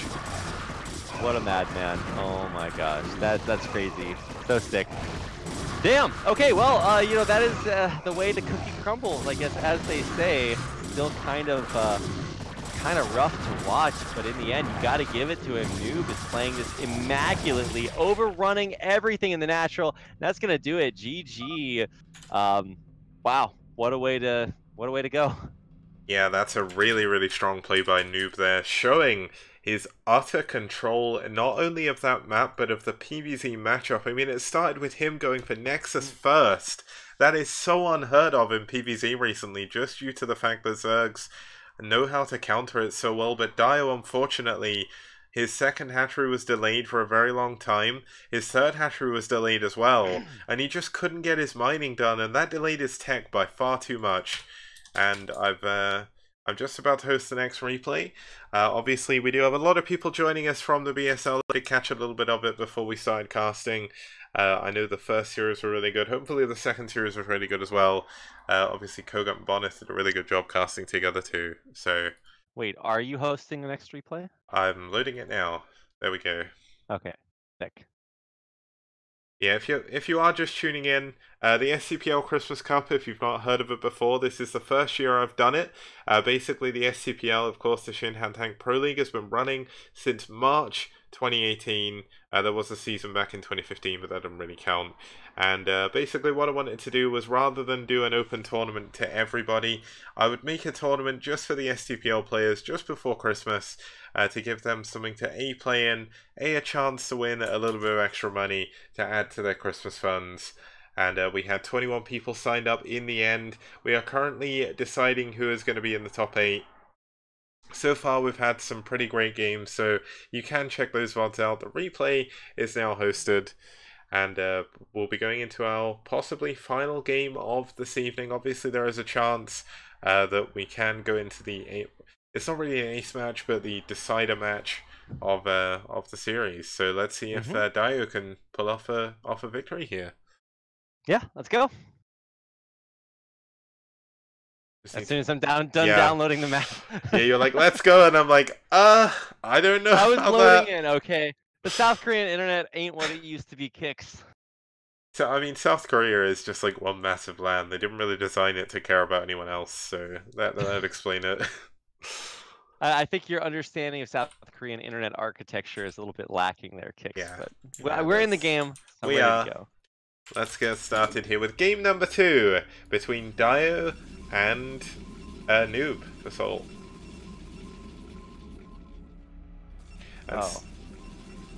Starting us off here in the 2 o'clock position here on Talcross, we do have our Protoss player fighting for Soul, fighting for himself here. It's Noob. And his opponent on the other side of the map is Dio. Usually plays for Bull, but like you said, today is fighting for himself in this 1v1 tournament. It's not a team tournament like the STPL usually is.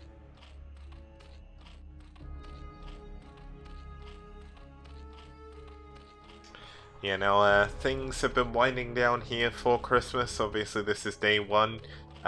I mean, even the STPL is kind of winding down for Christmas as well. The Week 7 games will be casted before the new year, and then the playoffs of Round 3 will be casted at the beginning of next year. I'm going to put all the dates and stuff in the thread once we're finished with Week 7, obviously because we want to know who is actually going to be advancing. But it should be like I believe it's the first week, but I'll double check that. But it should be cool. We just saw a PvZ on El Nino between Noob and Dio. There is another map in the pool that we've not had a chance to see yet, or another 2. There's Hitchhiker and Holy World. They should be really cool to see. I'm especially looking forward to the shenanigans on Holy World SE, especially if we get a PvZ, because Infested Terrans against Protoss are just absolutely insane. It's actually really sick to watch. I can't wait to watch Holy World if we actually do get a chance to see that anytime soon. It's a lot of fun. I haven't watched that since I watched Zero versus Cal a million years ago. Oh my god, that game is so good. I'm actually going to watch that game tomorrow, because that's one of the best PvZs I think I've ever seen. And I love Zero. Zero is probably one of my favorite Zerg players, so I'll be glad when he's back from the army as well. Yeah. Okay. So let's talk about the way that this map plays out. Obviously, we haven't seen too many games on it, but hey, I think we know what PvZ kind of looks like so far, as we did have one of those games a little bit earlier. The thing from Dio is I just want to see a straight up play, this time with a little bit of maybe extra defense against drops. That was a rough way to lose game 1. Yeah, I mean, it's kind of worrying. I mean, when Dio, you come across someone like Noob, you see he's a big name, maybe nerves played in a little bit. You could see a little bit of nerves in his play. Obviously, you'd say maybe, oh, it's because it's a foreigner versus a Korean. It's not necessarily that. Even in the Korean scene, you have people who are kind of nervous about playing others. But Dio, if he can get on top of his confidence, he's played good games in the STPL before. And I mean, he didn't do that bad last game. Given all of the bad cards that he was dealt, he did a relatively okay job. Obviously, the drop was his ultimate demise. He couldn't deal with the Reaver just because all of his units were in kind of like the wrong place. He got caught off guard by the double tech as well. And I don't think it's going to work again this time. Dio is actually going to try another little bit of a cheeky play here. Going to go for a third hatchery incredibly close to his opponent. Now, this is very likely to be a Hydra all-in. I don't think he's going to go for Lings again. And if he's going to use this as a staging point, that's a relatively good space to do it from. Sure is, Kicks. I really agree that if you want to play aggressively, proxy hashes help. But the problem is that against super good players, they're going to scout either with a Corsair or with just a scouting probe. You don't play a billion games of StarCraft and not learn what it's like to lose to proxies. So yeah. I would expect this probe to maybe take an early exit from the base if he wants to keep it alive. Otherwise, he can try to push the envelope and see if he can just keep it in there for a million years. But he should be scouting with at least this Zealot coming out right now. We'll see if he misses this. If he does, then yeah, sure, Dio could definitely pull the wool over his eyes. The thing is, this is definitely not a place you'd expect to see a hatchery from a Zerg player, and one of the reasons why this proxy hatchery is so clever is when you look at Noob's natural, there is such little area to actually build cannons. Now, Noob is building an extra pylon, that's going to give him a little bit more of a cannonable area, but there's just so little surface just to build anything. And wow, Noob's actually scouting the wrong locations for this proxy, so this is a Zealot that's not even going to be doing any damage. Wow. Okay, well, I said he was going to scout for a proxy. I didn't tell you which one it was going to be. So, in the end, this is still, yeah, really strange. Now, he's going to build a Robo, so he's not going to go in Citadel behind this. He is going for the Stargate, likely for a Corsair to help aid the scouting effort, but he could go for a quick Reaver behind this. Obviously, Reaver's very, very powerful against Hydralisk bursts. And we did see in one of the games earlier, in PvP even, the building your Robo very close to your expansion, or very close to your sort of choke is very, very powerful. Now, is Dio going to be able to pull the wool over Noob's eyes long enough? And are we going to have a Christmas cracker of a game here? Or are we going to see Noob take down Dio in a quick 2-0? It's going to be all decided within the next few minutes. Well, here we go. The Corsair going to town, but the Hydras are already going to be there to push it away. Saves the Overlord and reveals there are a few scary units out there on the map, so that might mean that Dio needs to pull the trigger pretty quickly. There are two Zealots that are going to come into the natural, so he will maybe need to keep some units back and Noob scouts the hatchery. Yep, sees it. Now there's going to be a second Corsair coming out. This is going to be annoying for Dio because he's not going to have anything to defend his Overlords. There's actually going to be two Zealots running in to the natural now. There's no units back here to defend. This is going to have to be an all-in here from Dio. Obviously he going pretty all-in with a proxy hatchery already. There are some Lings back home to defend, but Noob's control is relatively good. Here we go, the trigger has been pulled. He's going to try and push his way forward. He's breaking his way through the Zealots. Can the Lings get on top of the cannons? It looks like they might be able to, but the Hydras have taken so much damage already, and there's still two cannons available. Now he does kill the cannons on one side, but the probes are pulled instantly. Really, really well done there. How many Lings does it take to get to the center of a Protoss pop? Well, we're going to find out right now, and it's maybe a few more than Dio, or a few less than Dio has. Actually, just barely, he is able to take out all the cannons. Now, is he rallying more units? Yeah, there's a bunch of Hydras ready to pop from proxy, more Hydras being rallied across the map, but everything is cleared up in the natural, and two more cannons are on the way. Oh my god, the two Zealots are actually still alive in the main. 12 kills on one, 2 on another. They're not all going to be drones, but Dio is no longer mining, so he has to win with this push. The probes have been pulled. Dio unable to micro on two fronts at the moment, really struggling. One of the drones, one of the Hydras goes down to the probes. Oh, there's a Reaver here as well, and it looks like Dio has held on. The Zealots ravaging through the probe line. 15 kills, 16 kills, 17 kills. A single drone is all that lasts for Dio. He's 5 out of 3 supply. GG! A Noob takes down Dio. Whew, that was actually pretty close. But that was very intense. Also want to point out that at the end of that game, Noob had an average of 420 APM, so that's lit. Has to be the reason for the season, of course. Very impressive play there by Noob to hold on and win the series 2-0. Yeah, I mean, to do what he did there, to come... I mean, he wasn't behind, but he was in a pretty dire situation. He had two Zealots that weren't really defending. He didn't have that many cannons. His cannons were broken, but he managed to hold on with, like, 2 probes or something, getting the last couple of Hydralisks. And he was able to rebuild the probes. He went for the Reaver like I thought he would do. And obviously that led to the eventual victory there by Noob, but great play by him.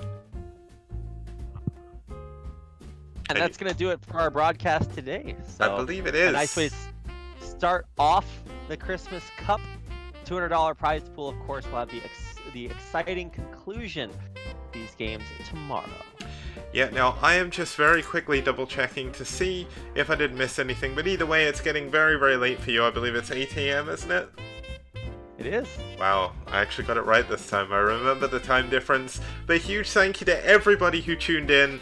There is a Matcherino page for this tournament, but unfortunately Matcherino's server down, or server